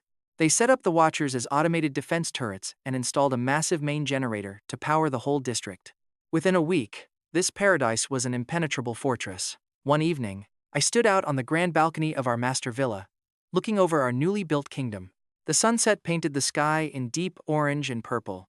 Behind our secure walls, the lights glowed warmly. Soft music played, and the rich scent of a hot dinner wafted up from the kitchen downstairs. Footsteps approached from behind, and Harper walked up holding 2 glasses of wine. She handed me one. Leaning against the railing, she stared out at the ruined city skyline in the distance.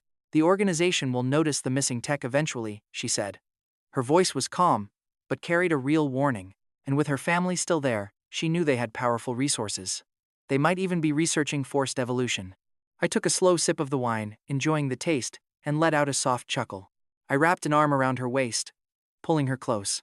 Let them come, I replied casually, looking ahead with pure anticipation. Evolving zombies out there just mean better crystal cores. If her old organization wants to deliver themselves right to my doorstep, I will gladly take their loot and experience. And believe me, when the time is right, we will pay them a visit ourselves to get your family back. Hearing this, Harper's lingering anxiety completely melted away. She flashed me a rare, incredibly beautiful smile, and rested her head on my shoulder, just as Lyra's sweet voice called out from inside that dinner was finally ready. I turned around and headed back inside, greeted by a scene that felt straight out of a beautiful dream. Serafina and Alara were setting the grand table. They playfully argued over who got the seat right next to me. Valerie and Luna carried out massive plates of steaming food. Nearby, Nova sat quietly, waiting to feed me herself. All the other girls were laughing and chatting, living a life that felt completely cut off from the hellscape outside. I used to be an invisible orphan, some useless background NPC, bullied by rich kids, and completely ignored by everyone. But this apocalypse was my true beginning. Sitting at the head of the table, I was surrounded by the most stunning, devoted women I could have ever imagined. A familiar chime echoed in my head. Daily check-in was ready. I tapped to claim my reward and smiled, pulling Serafina onto my lap while Harper happily leaned against my other side. The world outside might belong to the undead, evolving monsters, or some shadow organization trying to play God. But inside these walls, I am the only God that matters, and my game has only just begun.